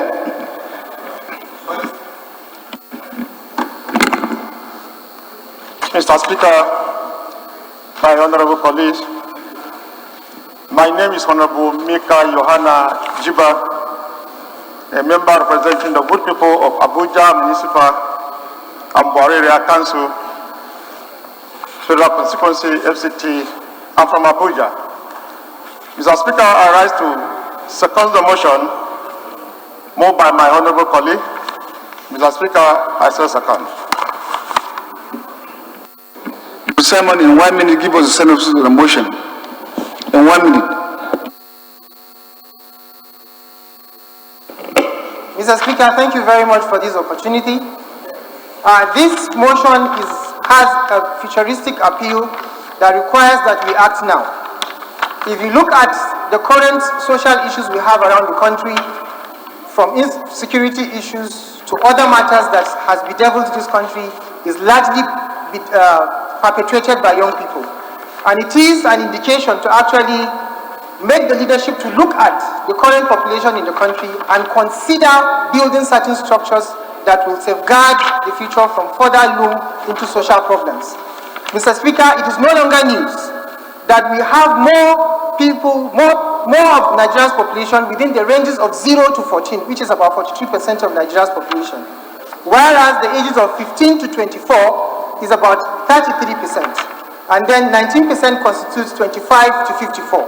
What it means is that Nigeria's population is younger than 55 years of age. This tells us that there is more need for the country to consider building structures that support the mechanism to build leadership development among the younger population of the country. If you consider executive and strategic leadership forms of development that the country has in place, for example, NIBS and so on, most of the people who are trained in strategic leadership are people who are far above the age of 60. people at the level of 15, level 15 in the government, level 16, and usually have less than 5 years to spend in the government. But when we consider building leadership institutions to support the leadership mechanism at a younger level, we will have more young people who will grow within the system and support the leadership of this country. Mr. Speaker, I call on other members of the House to support this motion to advance the leadership capacity and potency of Nigeria. Thank you, Mr. Speaker. Respected colleagues, this is a very straightforward motion. I want to beg that we put the question. However, I have two amendments here before me. One from Honorable Fatoba. Honorable Fatoba.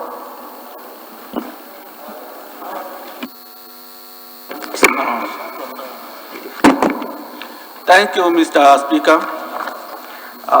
My name is Honorable Shola Fatoba, member representing Nado Ekiti, reporting fellow the Federal Constituency. I'm from Ekiti State. Mr. Speaker and honorable colleagues, I rise to move an amendment to this particular motion, heavily moved by my colleagues. The amendment is to urge the Federal Ministry of Education to incorporate or included the leadership courses into the nation's university curriculum, sir. Thank you. So move. Any seconder? Yes, Honorable. Thank you, Mr. Speaker. My honorable colleagues, I remain Honorable Kabiru Idris, member representing Kura Madobuga Malam. Mr. Speaker, I rise to support these very important amendments. I so support, Mr. Speaker. Thank you. Those in favor of the amendment say aye. Those against say nay. That's it. Please, I beg you not to use microphone again. Please. I have another one from Honorable Kabir Ahmadu.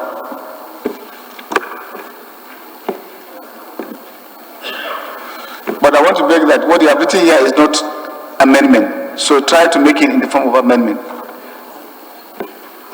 Thank you. Thank you, Mr. Speaker. Honorable colleagues, my name is Honorable Kabir Ahmadu, member representing Gusau State Federal Constituency. Mr. Speaker, I am from Zamfara State.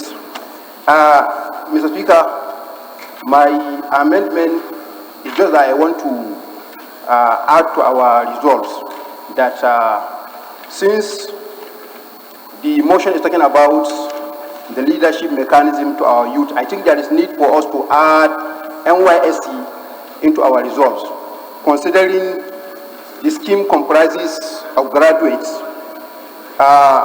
which are mainly youths from our tertiary institutions. So I think there is need for us to add to our prayers, there is need to add NYSC to our prayers. Mr. Speaker, this is only what I want to amend. To couch it in such a way that when the resolution is going out, it will carry the exact content of what you want to move if the House is to accept. That's what I'm saying. The literature you wrote there, you just say, you bring out the press. I don't know what's in your mind. So bring out the press is supposed to be so that it will be properly captured and couched. Thank you, Mr. Speaker.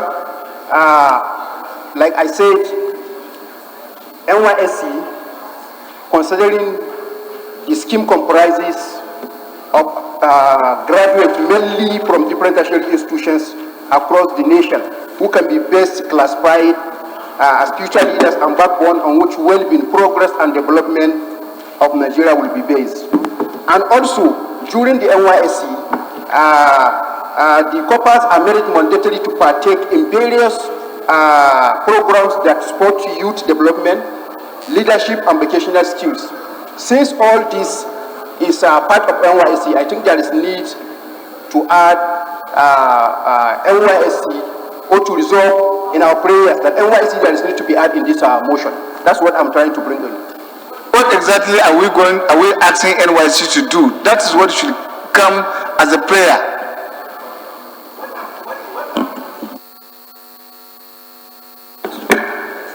What I'm trying the NYSC to do, Mr. Speaker, is to incorporate the leadership modules into the NYSC scheme. That's what I'm trying to say. Seconder? Yes, my brother from Benue. Mr. Speaker, honorable colleagues, my name is Joe Robert Mauna. I represent the people of Kiwande and Oshungu. I'm from Benue State. I rise to second the motion, the amendment as ably moved by my colleague. I so second. Those in favor of the amendment say aye. Those against say nay. The ayes have it. Those in favor of the motion as amended say aye. Those against say nay. The ayes have it. Respected colleagues, the next order of the day is a motion on the rehabilitation of Abinsi Agasha to say Ali Ulfo Beji Ukari Road. Standing over Benjamin is invited to the motion. Thank you, Honorable Speaker. Honorable colleagues, my name is Honorable Benjamin Bem Zondo. I speak for the people of Makudi, Guma. We are from Benue State. I'm also the representative of the teeming unemployed youths in the hallowed Green Chamber. I rise this afternoon to bring a motion on the need to rehabilitate the Abinse Agasha, Tulane, Tekyo, Anyi, Arufu, Beji Ukari Road. This motion is co-sponsored between me, myself, and Right Honorable Bande and Honorable Danjuma Shidi.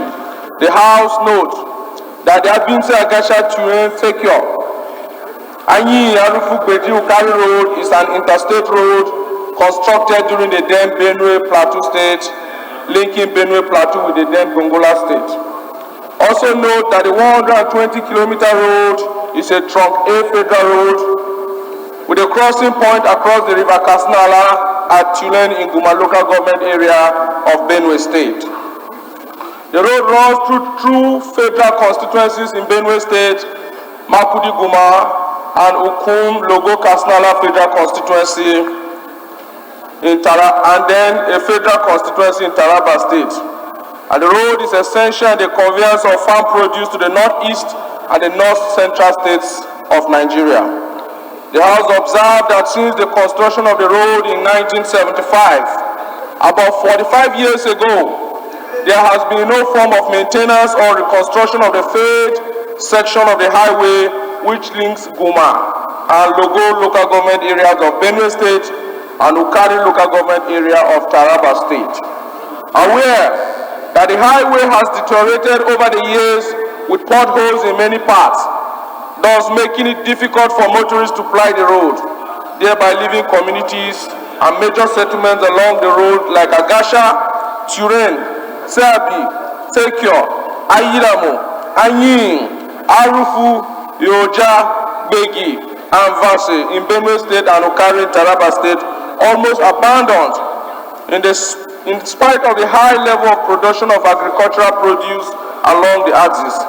Worried that the poor state of the road has paralyzed socio-economic activities headed to experience in the settlement located along the highway, as armed robbers and kidnappers have taken over the once busy road, creating insecurity and economic hardship along the corridors.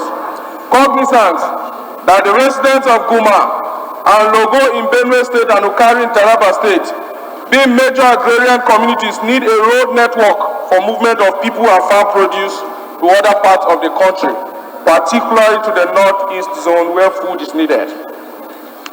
Convinced that rehabilitation of the road will boost economic activities in the settlements located along the corridor of the highway and will also drastically curtail the armed robbery and the incidences of kidnapping frequently experienced on the road. I therefore urge the House to resolve to 1.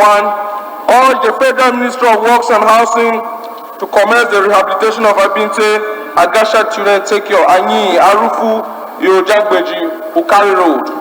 2.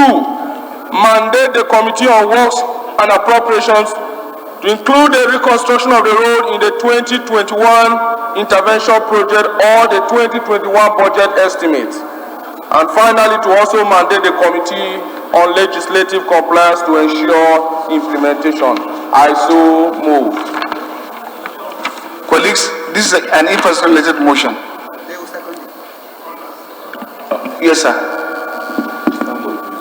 Speaker. Thank you, Mr. Speaker.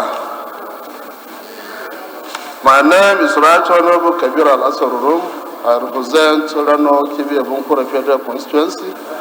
Mr. Speaker, I am from Kano. I rise to second the motion, ably moved by my colleague. I so second. Colleagues, this is an infrastructure-related motion, so I now put the question. Those in favor of the motion say aye. Those against say nay. The ayes have it. Are we still going on break or we are proceeding?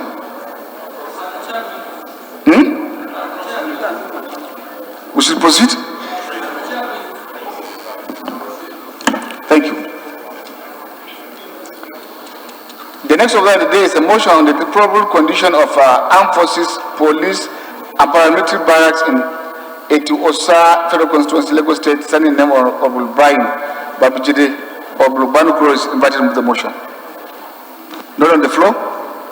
Okay, sorry.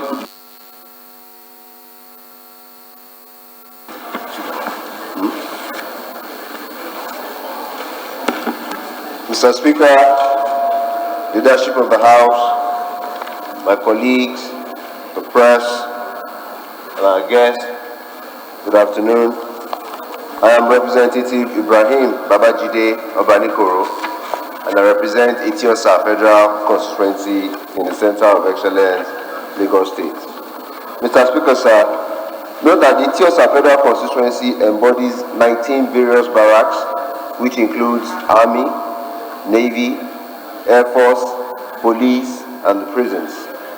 Aware that the various military and paramilitary barracks serves as a major pillar in the sustenance of our security and maintenance of peace in the country.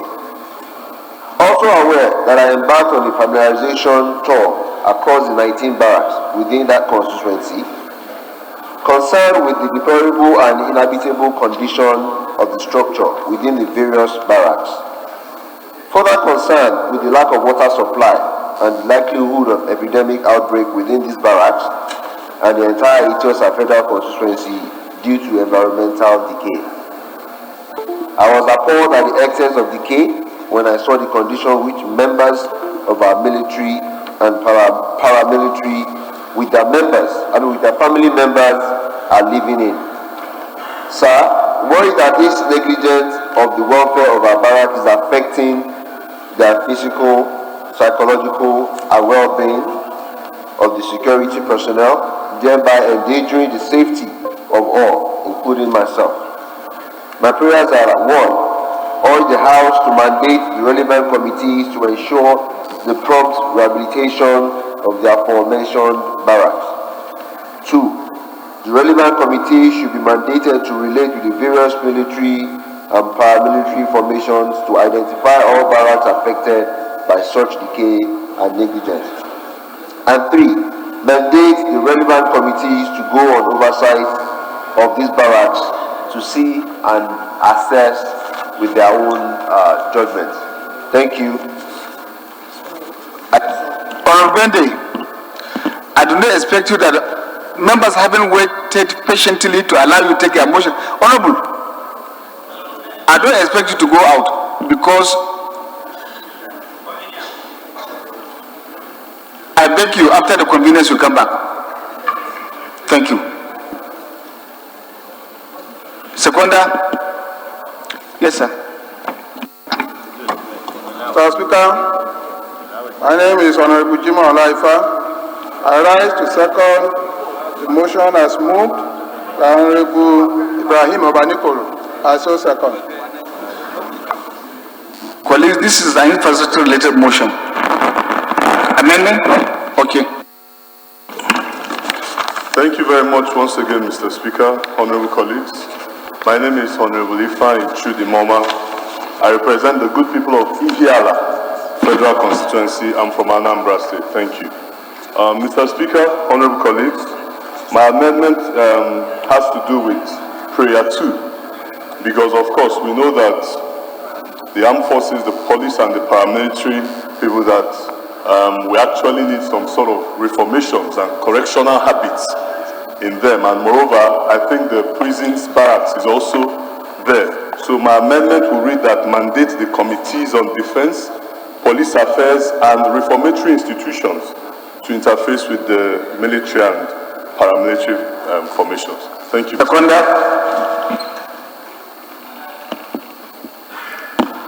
Yes, sir. Thank you, Mr. Speaker. My respected. I recognize Lekio. Yes, sir. Thank you, Mr. Speaker. My name is Mukhtar Zakari Chawai, member representing Kauru Federal Constituency of Kaduna State. I rise to second the amendment proposed by Honorable Ifeanyi Chudimoma. I so second.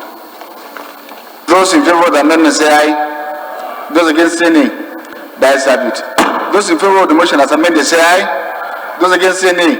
The ayes have it. Respected colleagues, the next order of the day is a motion on the World Day for Social Justice, call for action to eliminate the inequalities and barriers in Nigeria, standing now Honorable Nkiruka. Nkiruka will be invited into the motion.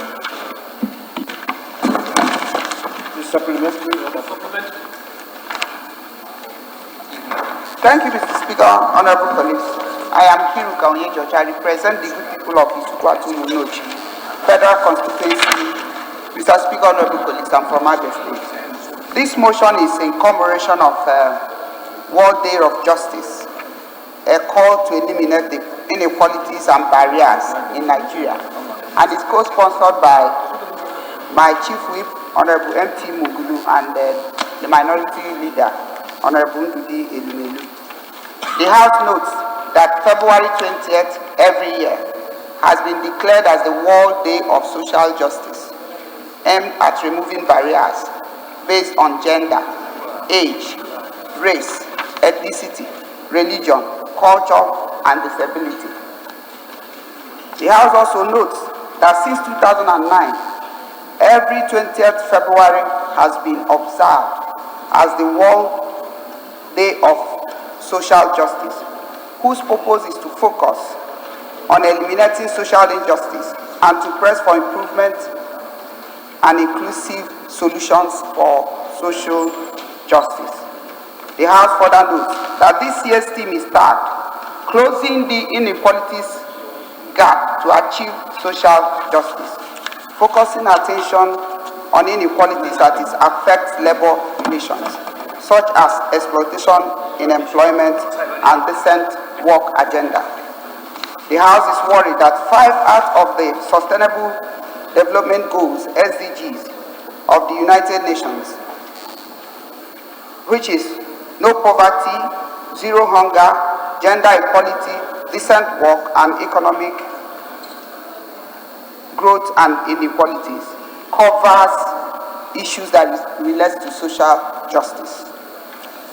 The House is aware that acts of social justice is visible in Nigeria, which includes trafficking in women, political and social exclusion of women in various places, inequality of opportunities, even employment, exploitation in employment, child labor, denial of human rights, environmental injustice, etc. The House is concerned that these social injustice indicators have a direct implication on the extreme poor and also on the extreme poor. Excuse me, let me take that again. The House is concerned that these social injustice indicators have a direct implication on the extreme poor and also widening the inequalities gap in Nigeria. The House believes, in commemoration of this year's theme on social justice, that there should be an urgent need to call on government agencies, community-based organizations, and other relevant stakeholders to mobilize action plan at eliminating the barriers that people face.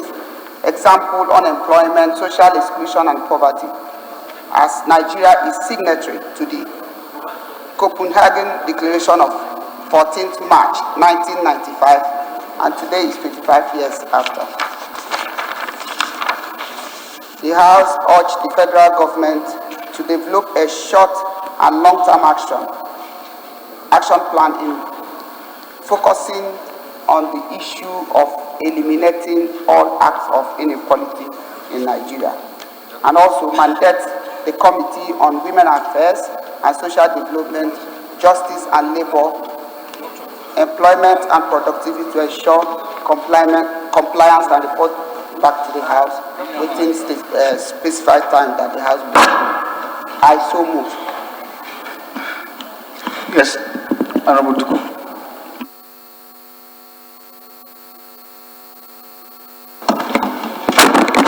Thank you, Right Honorable Speaker, my highly respected colleagues. I'm Honorable Aisha Jibril Duku, Gimbier Duku, member representing Dukuna for the Federal Constituency. I rise to second the motion ably moved by my sister. I so second. In 2 minutes or 1 minute, you give us a synopsis and we'll put the question.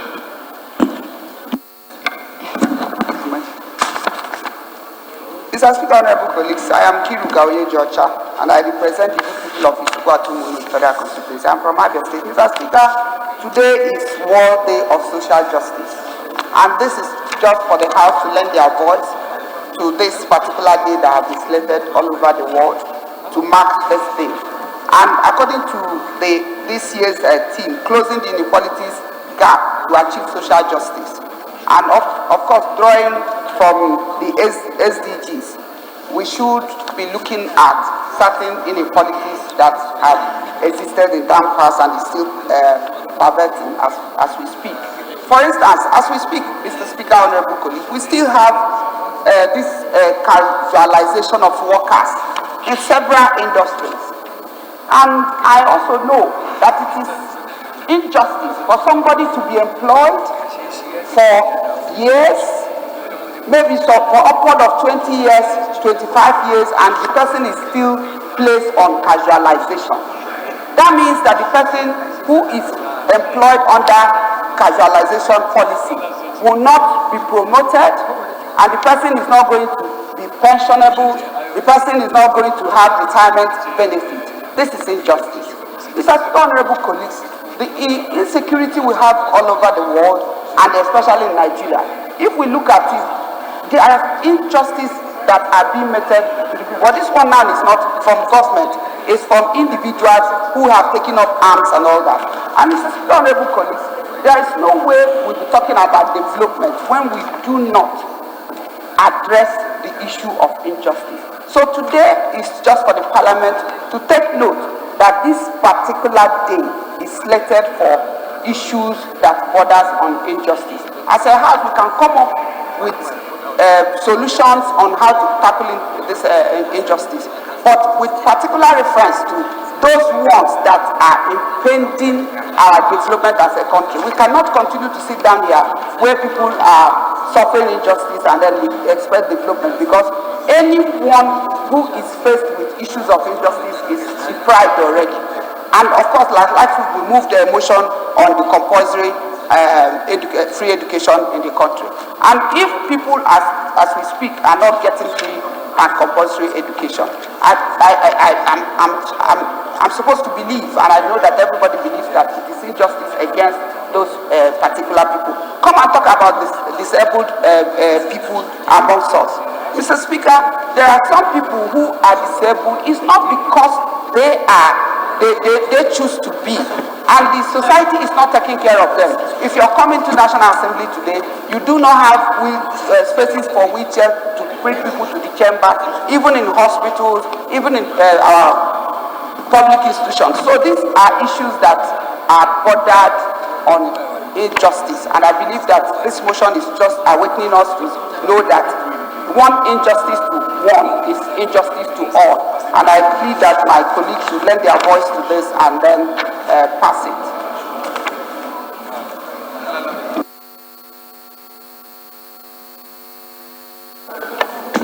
Thank you very much, Mr. Speaker.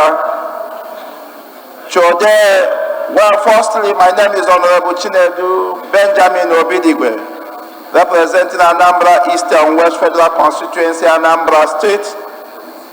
Mr. Speaker, today being 20th day of February 2020, and today this motion on floor on the World Day of Social Injustice, or Justice, Social Justice, sorry,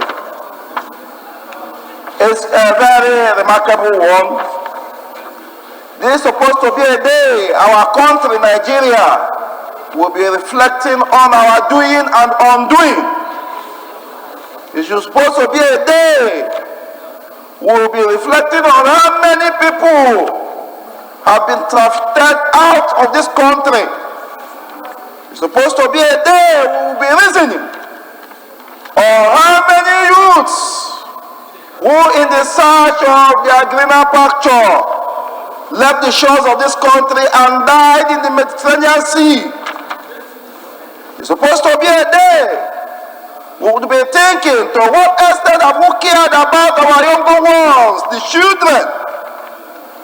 If you go all the roads, in marketplaces, during school hour, you will see children selling groundnut, carrying it on train pan, selling, going around, roaming around the street. It's a day the country should be standing to say that enough is enough.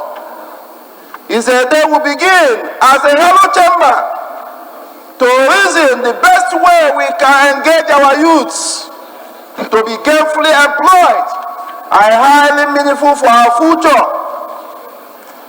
I commend Honorable Nkiru for bringing such a good motion that call for attention, that call for consideration. Mr. Speaker, we need as a country to start today. Stitching time saves 9. We can begin today and we start enough early. Mr. Speaker, at this juncture, I called on all the states in Nigeria, all the local government, all the meaningful stakeholders to join hands to curb injustice against humanity in this very nation. Mr. Speaker, I can think about a situation where someone has been granted bail by court, and such a person remained in the court, in the custody of the police or SSS, without being granted that bail. Mr. Speaker, today is a sober reflection. Thank you. Thank you very much. Honorable Ahmad.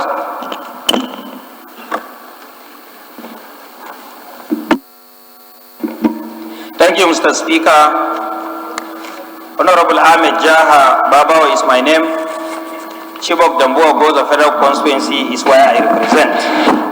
Mr. Speaker, permit me to start by commending the mover of this motion to commemorate this day of social justice. Mr. Speaker, I want to emphasize on 3 areas of concern. 1, the civil service. Mr. Speaker, you realize that civil servants spend substantial part of their life serving their nation. But you realize that there is a form of contributory pension where an individual employee is allowed to make some certain percentage of contribution, and the employer should equally make certain percent of contribution. And all contributions are going to what we normally call retirement savings account. And it's expected of the scheme by every pension fund administrator to furnish each and every employee in the scheme with the statement of his or her account at the end of every month, or at request at will. But unfortunately, substantial part of MDAs don't normally remit their own part of contribution, which to me is a clear injustice on the part of employees. Still, on the part of employees, Mr. Speaker, is in the areas of providing group life insurance cover for every employee, and the sum assured must equal to the 3 times annual emolument of that particular employee, you realize that substantial part of workers are still not covered with this thing. In the event of death or permanent disability, they have nothing to take home to their relatives. Secondly, the second area of concern for me today is people living with disability. Mr. Speaker, there is a need for Nigerian government to understand that the people that live with disability is not their own making. Some are born natural with it. Some have personal disability as a result of accident and other related issues.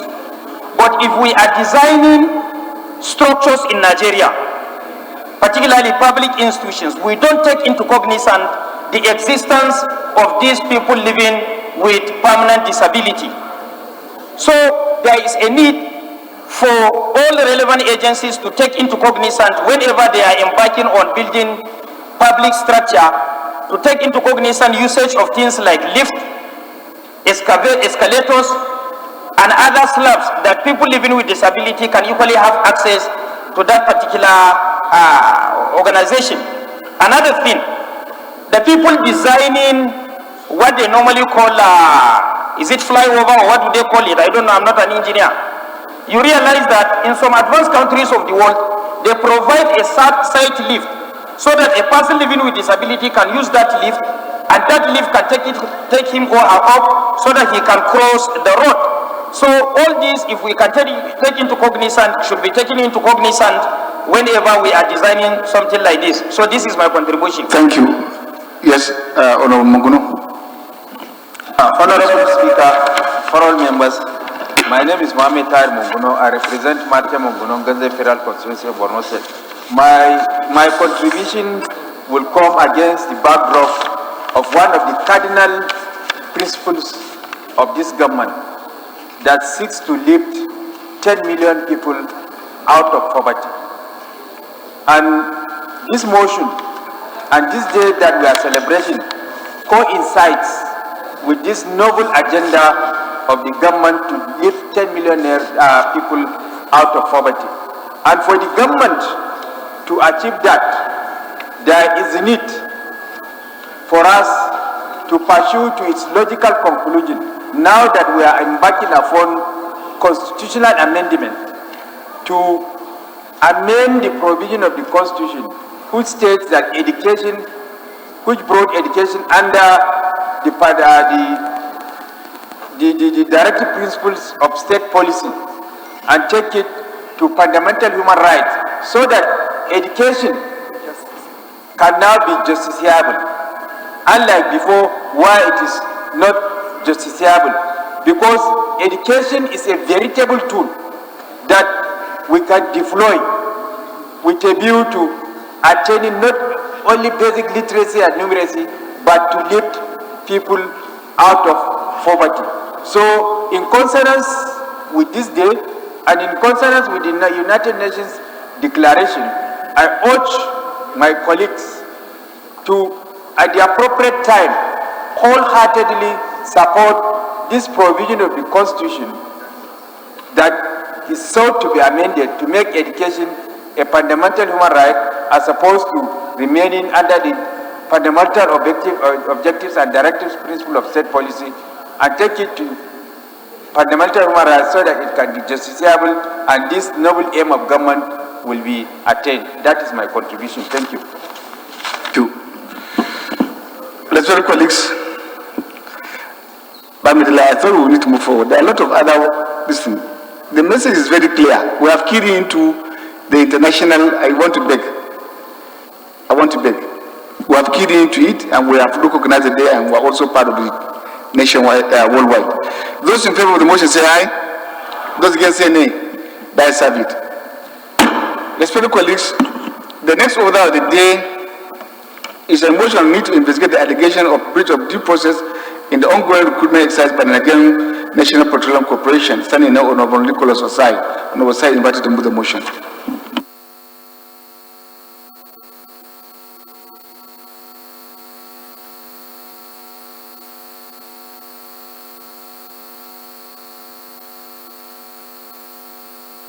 Yeah, thank you, Mr. Speaker, distinguished colleagues. I remain Honorable Osai Nicholas Osai. I represent local Federal Constituency of Delta State. With your kind permission, Mr. Speaker, we request wholeheartedly that we step down this motion. Probably I'm not in the best frame of mind to do that. Apart from your state of mind, I'm aware that this motion has been brought before the House and is under investigation by Committee Wole Raji. Apart from that, there is a petition that is being investigated again by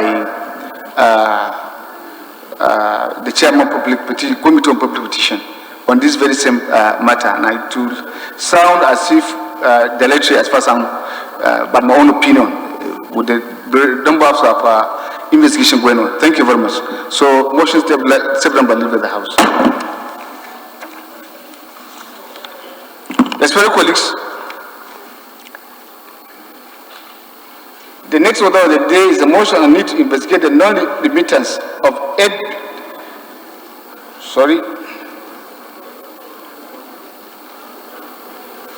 The next order of the day is a motion on need to to ensure the implementation of National Assembly 2018 budget, particularly on staff matters. Standing now, Honorable Ibrahim Babangida. Honorable Babangida is invited into the motion.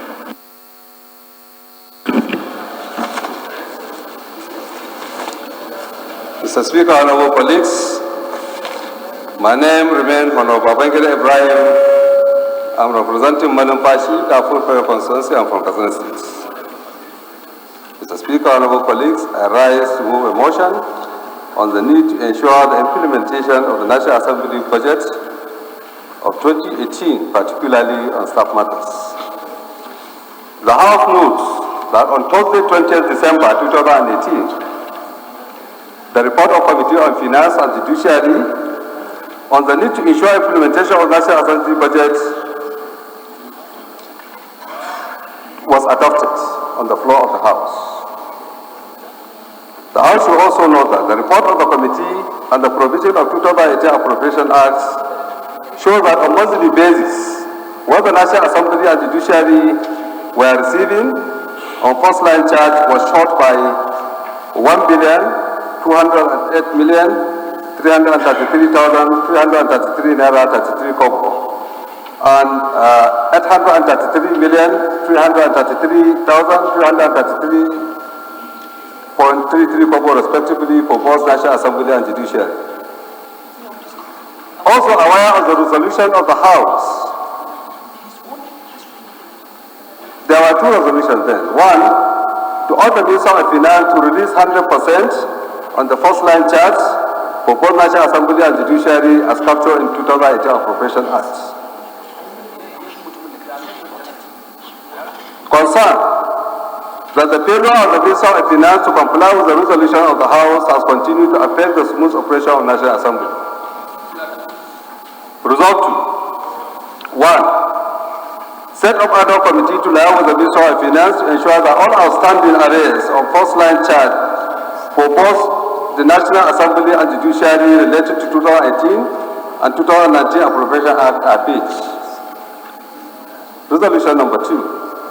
Empower the Manager of National Assembly to prove the ad hoc committee on the status of releases and finances to the National Assembly from 2018 to December 2019. I so move, Mr. Speaker. Thank you. Seconder.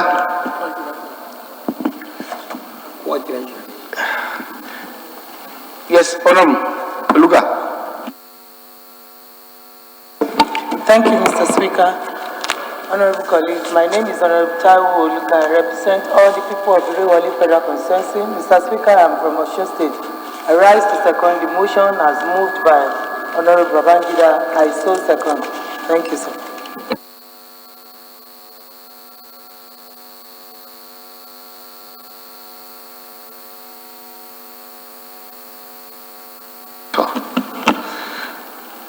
Give us the synopsis of the motion. Thank you very much, Mr. Speaker, honorable colleagues. Mr. Speaker, during the 8th Assembly, there was attempt by the staff of the National Assembly to embark on strike as a result of inability to pay their entitlements. As a result of that action, a joint committee was set up, Committee on Finance and Judiciary, to look into the matter, engage the Minister of Finance, and report back to the House. The report of the Joint Committee was laid on the floor and it was adopted on the 20th of December. The adoption was to engage the Minister of Finance and ensure that all outstanding releases related to first line charge are paid. The second one is to ensure compliance and also to ensure that this type of action is completely not repeated. Unfortunately, and our record has shown that for whatever reason, that the releases were short by these figures.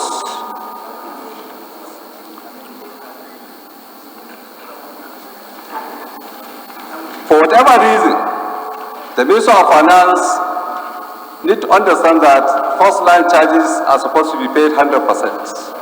And we are aware, even within the same period, some agencies of government, like Universal Basic Education, ANEC, they release their releases on first line charges 100%.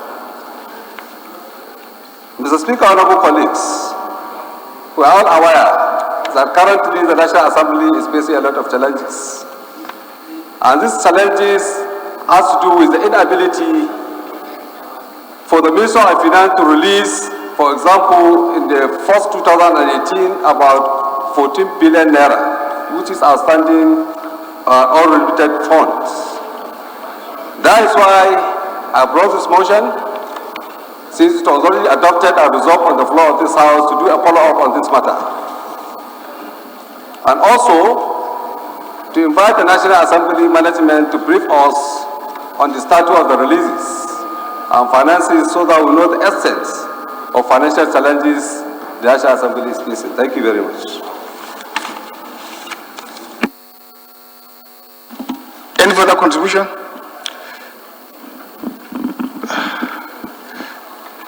Nkiruka, it's investigative, yes, one was. Yep. Yes, Mr. Speaker, honorable colleagues, I am Kiruka Onyedocha, represent the good people of Isukwatu Federal Constituency and from Abia State. Mr. Speaker, honorable colleagues, in supporting this motion, I just have something to add. That instead of setting an ad hoc committee on this, you can ask the finance committee to look into it, but with a caveat that the mover of the motion should be part of the investigation as at the time it will be taken, because I think he's a star witness or somebody who is privy to it, instead of setting a whole ad hoc committee to come and investigate it. That is the House services to do it. Why finance? That's the point. But what I am against is ad hoc.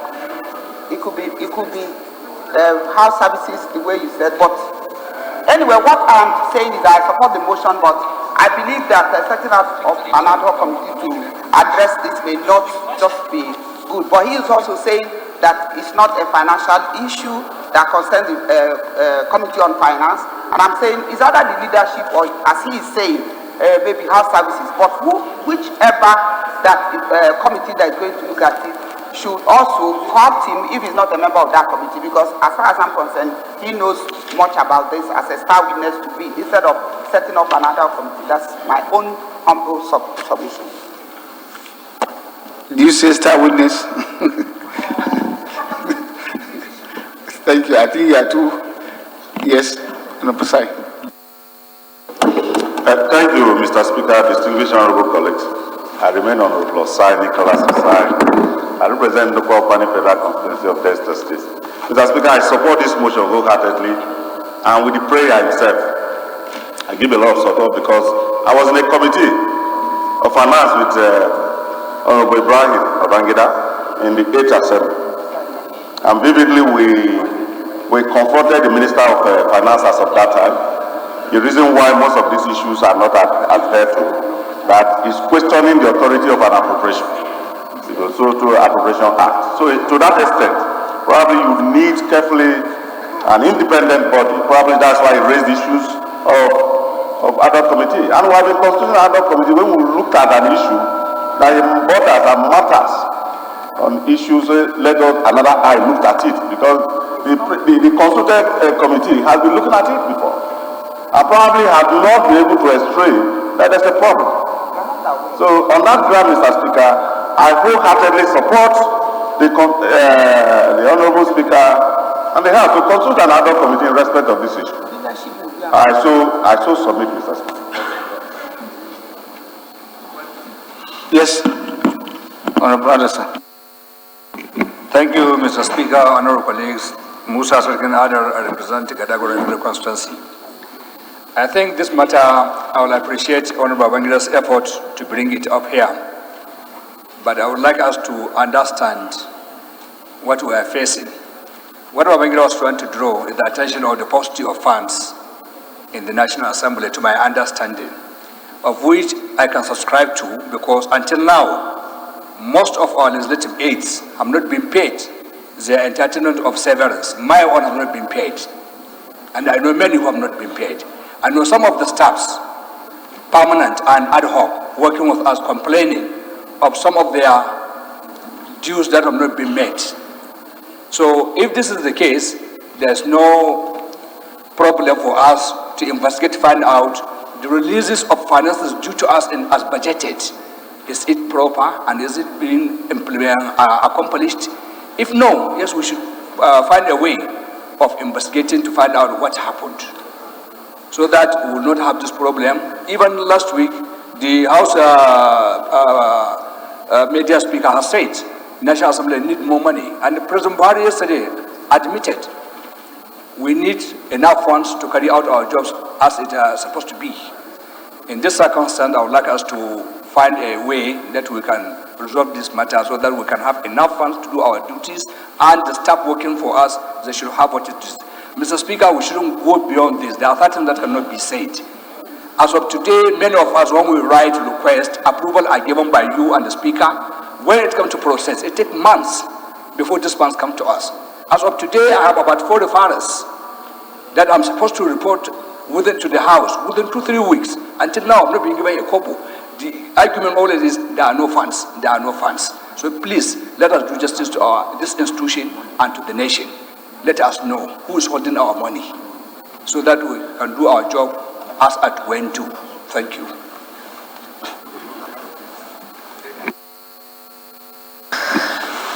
Thank you very much, Mr. Speaker. I'm Honorable Engineer Muhammad Ali Udil. I represent Udil Garko Federal Constituency. I'm from Kano State. Let me follow what the previous speaker said with regards to paucity of funds in the National Assembly. This cannot be overemphasized. Mr. Speaker, I'm going straight to the prayer of the motion. I think the prayer of the motion is to set up ad hoc committee. And that ad hoc committee involves a lot of, maybe in the formation of the ad hoc committee, you may have from house services, finance, appropriation, so that who have knowledge in terms of the budgetary, in terms of the revenue, and in terms of the disbursement. So I think, Mr. Speaker, I subscribe to the prayer of the motion to set up an ad hoc committee, so that I know the House made a resolution that we should reduce the number of ad hoc committees. But this is a special case, Mr. Speaker. It has to do with the life of the Assembly, because finances are a great tool in terms of the progress of this House. This is a special case. I'm not subscribed to ad hoc committees, but for this case, Mr. Speaker, let's allow the prayer to set up the ad hoc committee. I support the prayer of the motion. Thank you very much, Mr. Speaker. To Chairman Media.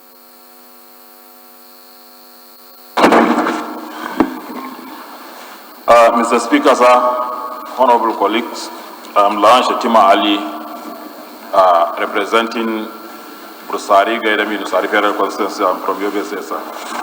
Mr. Speaker, going by this motion, as can be seen in the contents, it shows that two arms of government were being changed.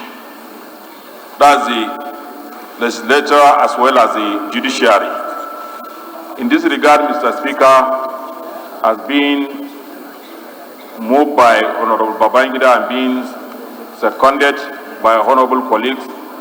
I am of the opinion that these two prayers are very much in line. First, to set up the ad hoc committee, and secondly, to liaise with the Minister of Finance to find out why these monies were not being paid.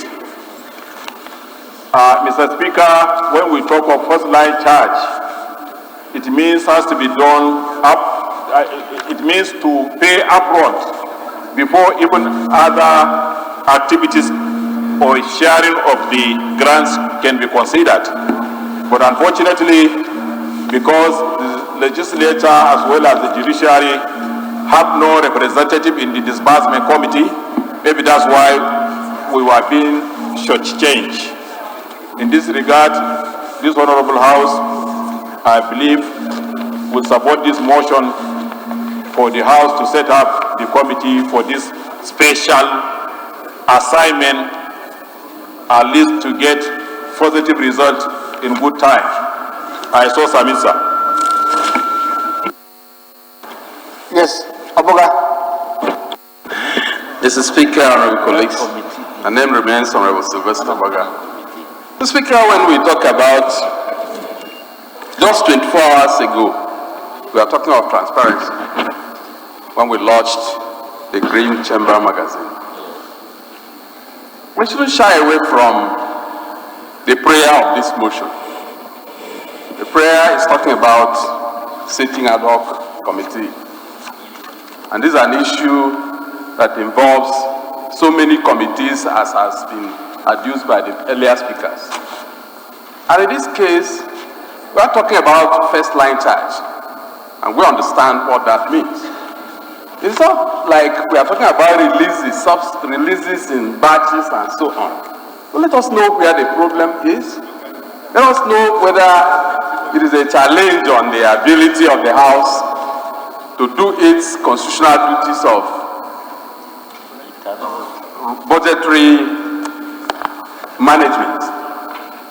So, in my own opinion, I agree with the resolution of this motion that it is apt to get some hands from amongst us to look at why the situation is like that. Yeah, our image, like we had used and talked about yesterday, has been on the streets of this country that we are not transparent of what is happening. We can engage media over it so that we don't wait to be washed the dirty links of what is happening at the executive and the parliament. I so submit, Mr. Speaker.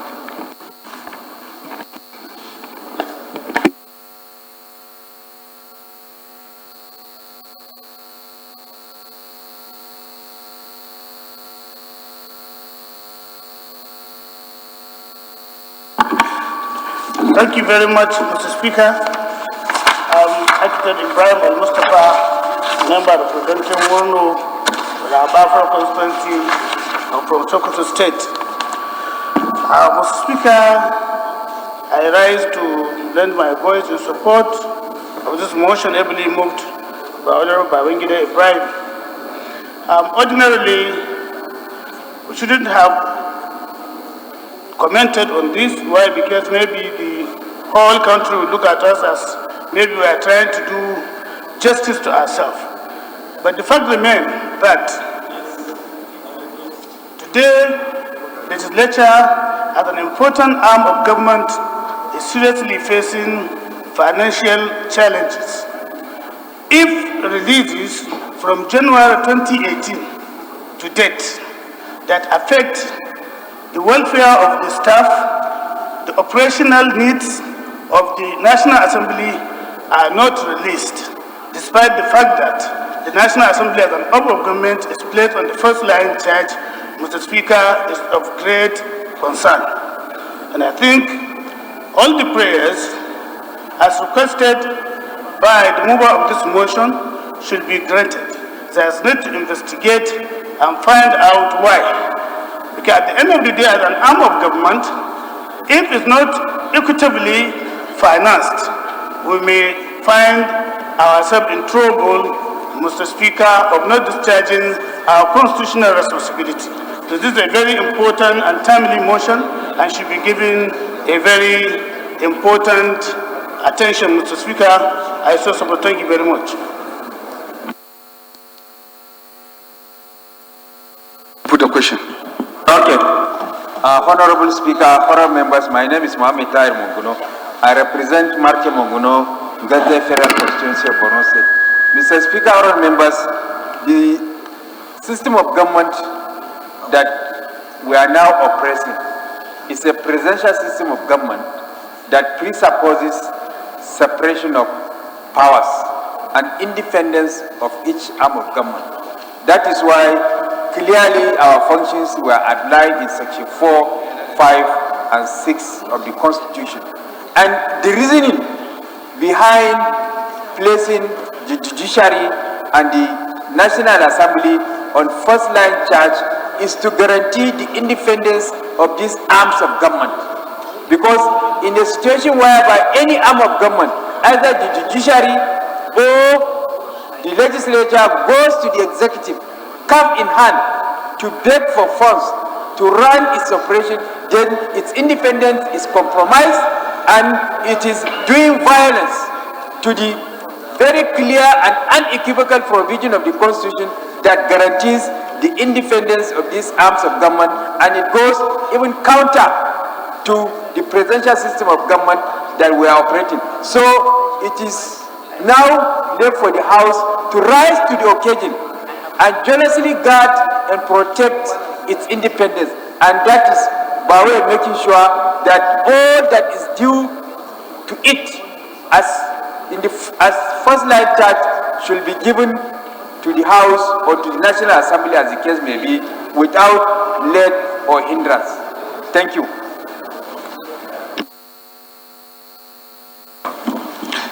The question now is those in favor of the motion say aye. Those against say nay.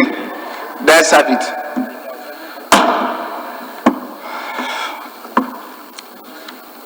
I think I would say motion referred to the ad hoc committee to be constituted later. Amendment? Which amendment? After question? Huh?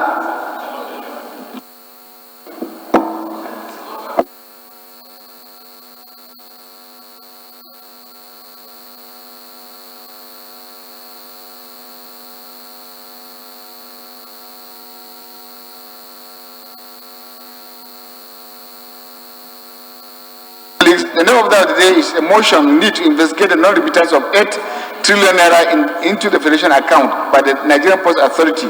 Standing in the Honorable Richard Bende. Honorable Bende is invited to put the motion. The Speaker, distinguished colleagues, my name is Dr. Richard Bende. I represent the people of Kasinala, Ukum, Logo Federal Constituency. I am from Plenary State. I just asked to step down the motion until further notice. Thank you, Mr. Speaker. Motion leaves a step down by leave for the House.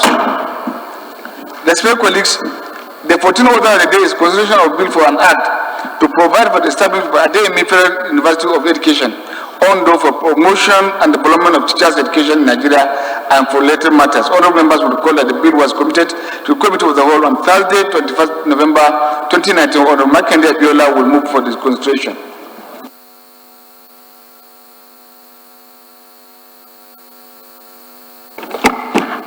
Thank you, Honorable Speaker, honorable colleagues. This bill was passed in the Eighth Assembly, both in the House and the Senate, and was forwarded to the President for assent. You are just supposed to move for the constitutional report at this stage. Thank you. Thank you, Honorable Speaker. I, Honorable Abiola Peter Makinde, representing the good people of Ondo, East West Federal Constituency. Mr. Speaker, I am from Ondo State. I move that this bill should be considered and adopted today. It's a bill for an act to provide for the establishment of Adeyemi Federal University of Education, Ondo, for the promotion and development of teacher education in Nigeria and for related matters. Thank you, Mr. Speaker. Yes. Seconder.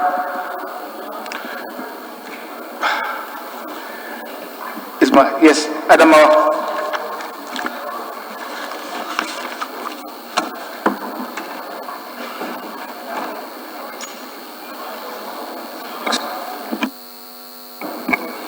Honorable Speaker, honorable members. My name is Kwamoti Bitrus Lauri, representing Numan Jamsa Lamude Federal Constituency from Adamawa State. I second the motion has moved. I so second. Those in favor of the motion say aye. Those against say nay. The ayes have it. Respected colleagues, the fifth order of the day is consideration of a bill for an act to establish 15th order of the day. Is consideration of a bill for an act to establish the Federal University of Agriculture, Sabangida, Langton South, to make comprehensive provision for its due management and administration and for related matters. Honourable members will recall that the bill was committed to committee on Wednesday, 5th November 2019. Honourable Benilla is invited to move the motion for its consideration. Mr. Speaker, Honorable Benilla is not on the floor. I move that the bill be stepped down by the leader of the House. I so move.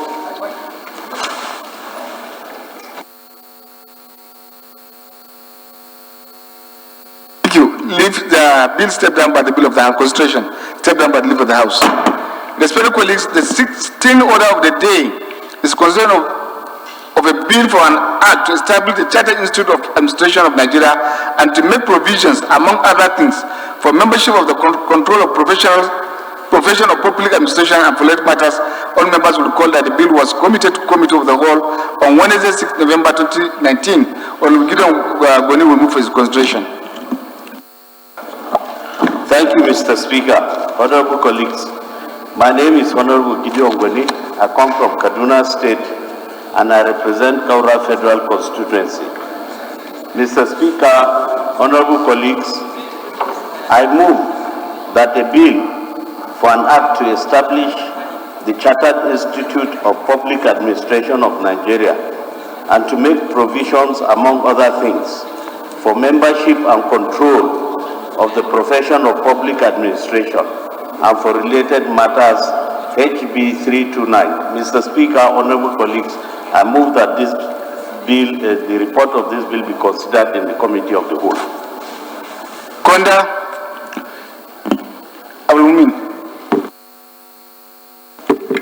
Thank you, Mr. Speaker. Honorable colleagues, my name is Ari Mohammed Abdul Mumin. I represent Nasra Toto Federal Constituency. Mr. Speaker, sir, I rise to second the motion, heavily moved by the right honorable colleague. I so second. Those in favor of the motion say aye. Those against say nay. The ayes have it. Respected colleagues, the 16th order of the day is a bill for an act. Is a constitution of a bill for an act to establish the Chartered Institute of Social Work Practitioners and to make provisions, among other things, for membership of and control of the profession of social work and for related matters. Honourable members will recall that the bill was committed to committee of the whole on Wednesday, 13 November 2019. Honourable Sylvester Apoga is invited to move for his consideration. Honourable Speaker and colleagues, my name is Honourable Sylvester Apoga, representing Abakaliki Federal Constituency. I'm from Ebonyi State.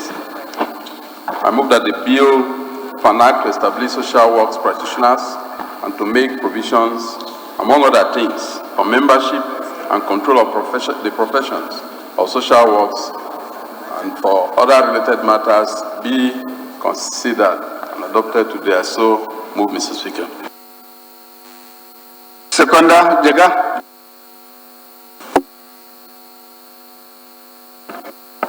Thank you, Honorable Speaker, my honorable colleagues. I remain Mohammed Umar Jega, representing Alerugondu Jega Federal Constituency. I rise to second the motion, ably moved by my friend, Honorable Sylvester, that the report be considered. I so stand.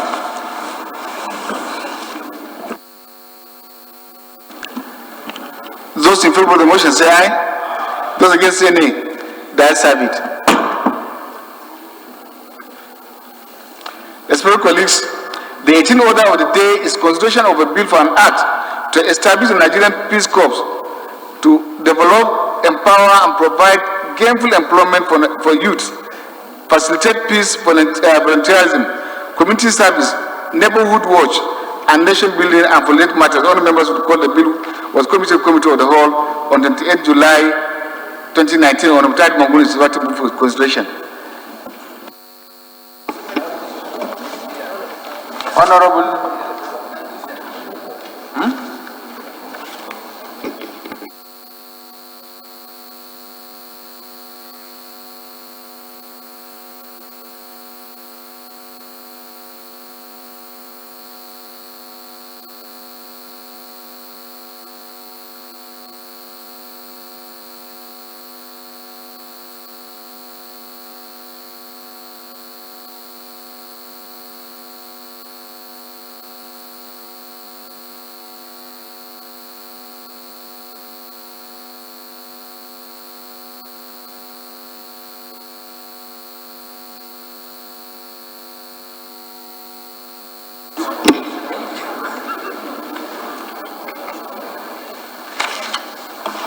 Honorable Speaker, honorable members, my name is Mohammed Tahir Monguno.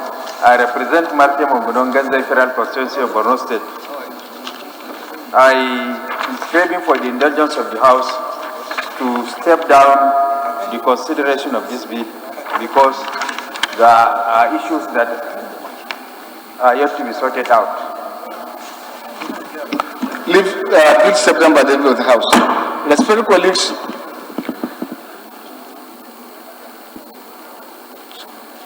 leader move that the House will dissolve committee of the whole consider reports. Thank you, Mr. Speaker. Honorable members, I rise to move as directed by the Speaker of this House that the House do resolve to the Committee of the Whole to consider reports. Mr. Speaker, I so move. Acting Deputy Speaker.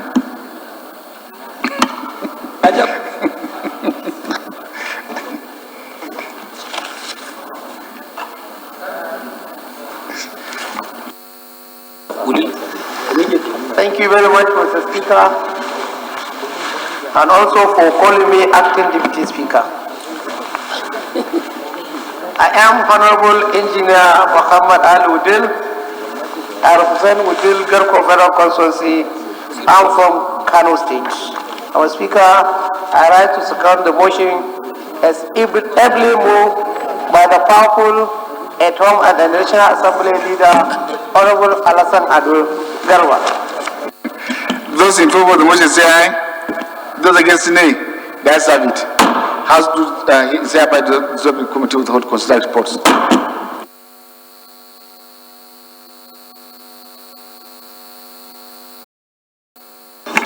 Thank you, Chairman.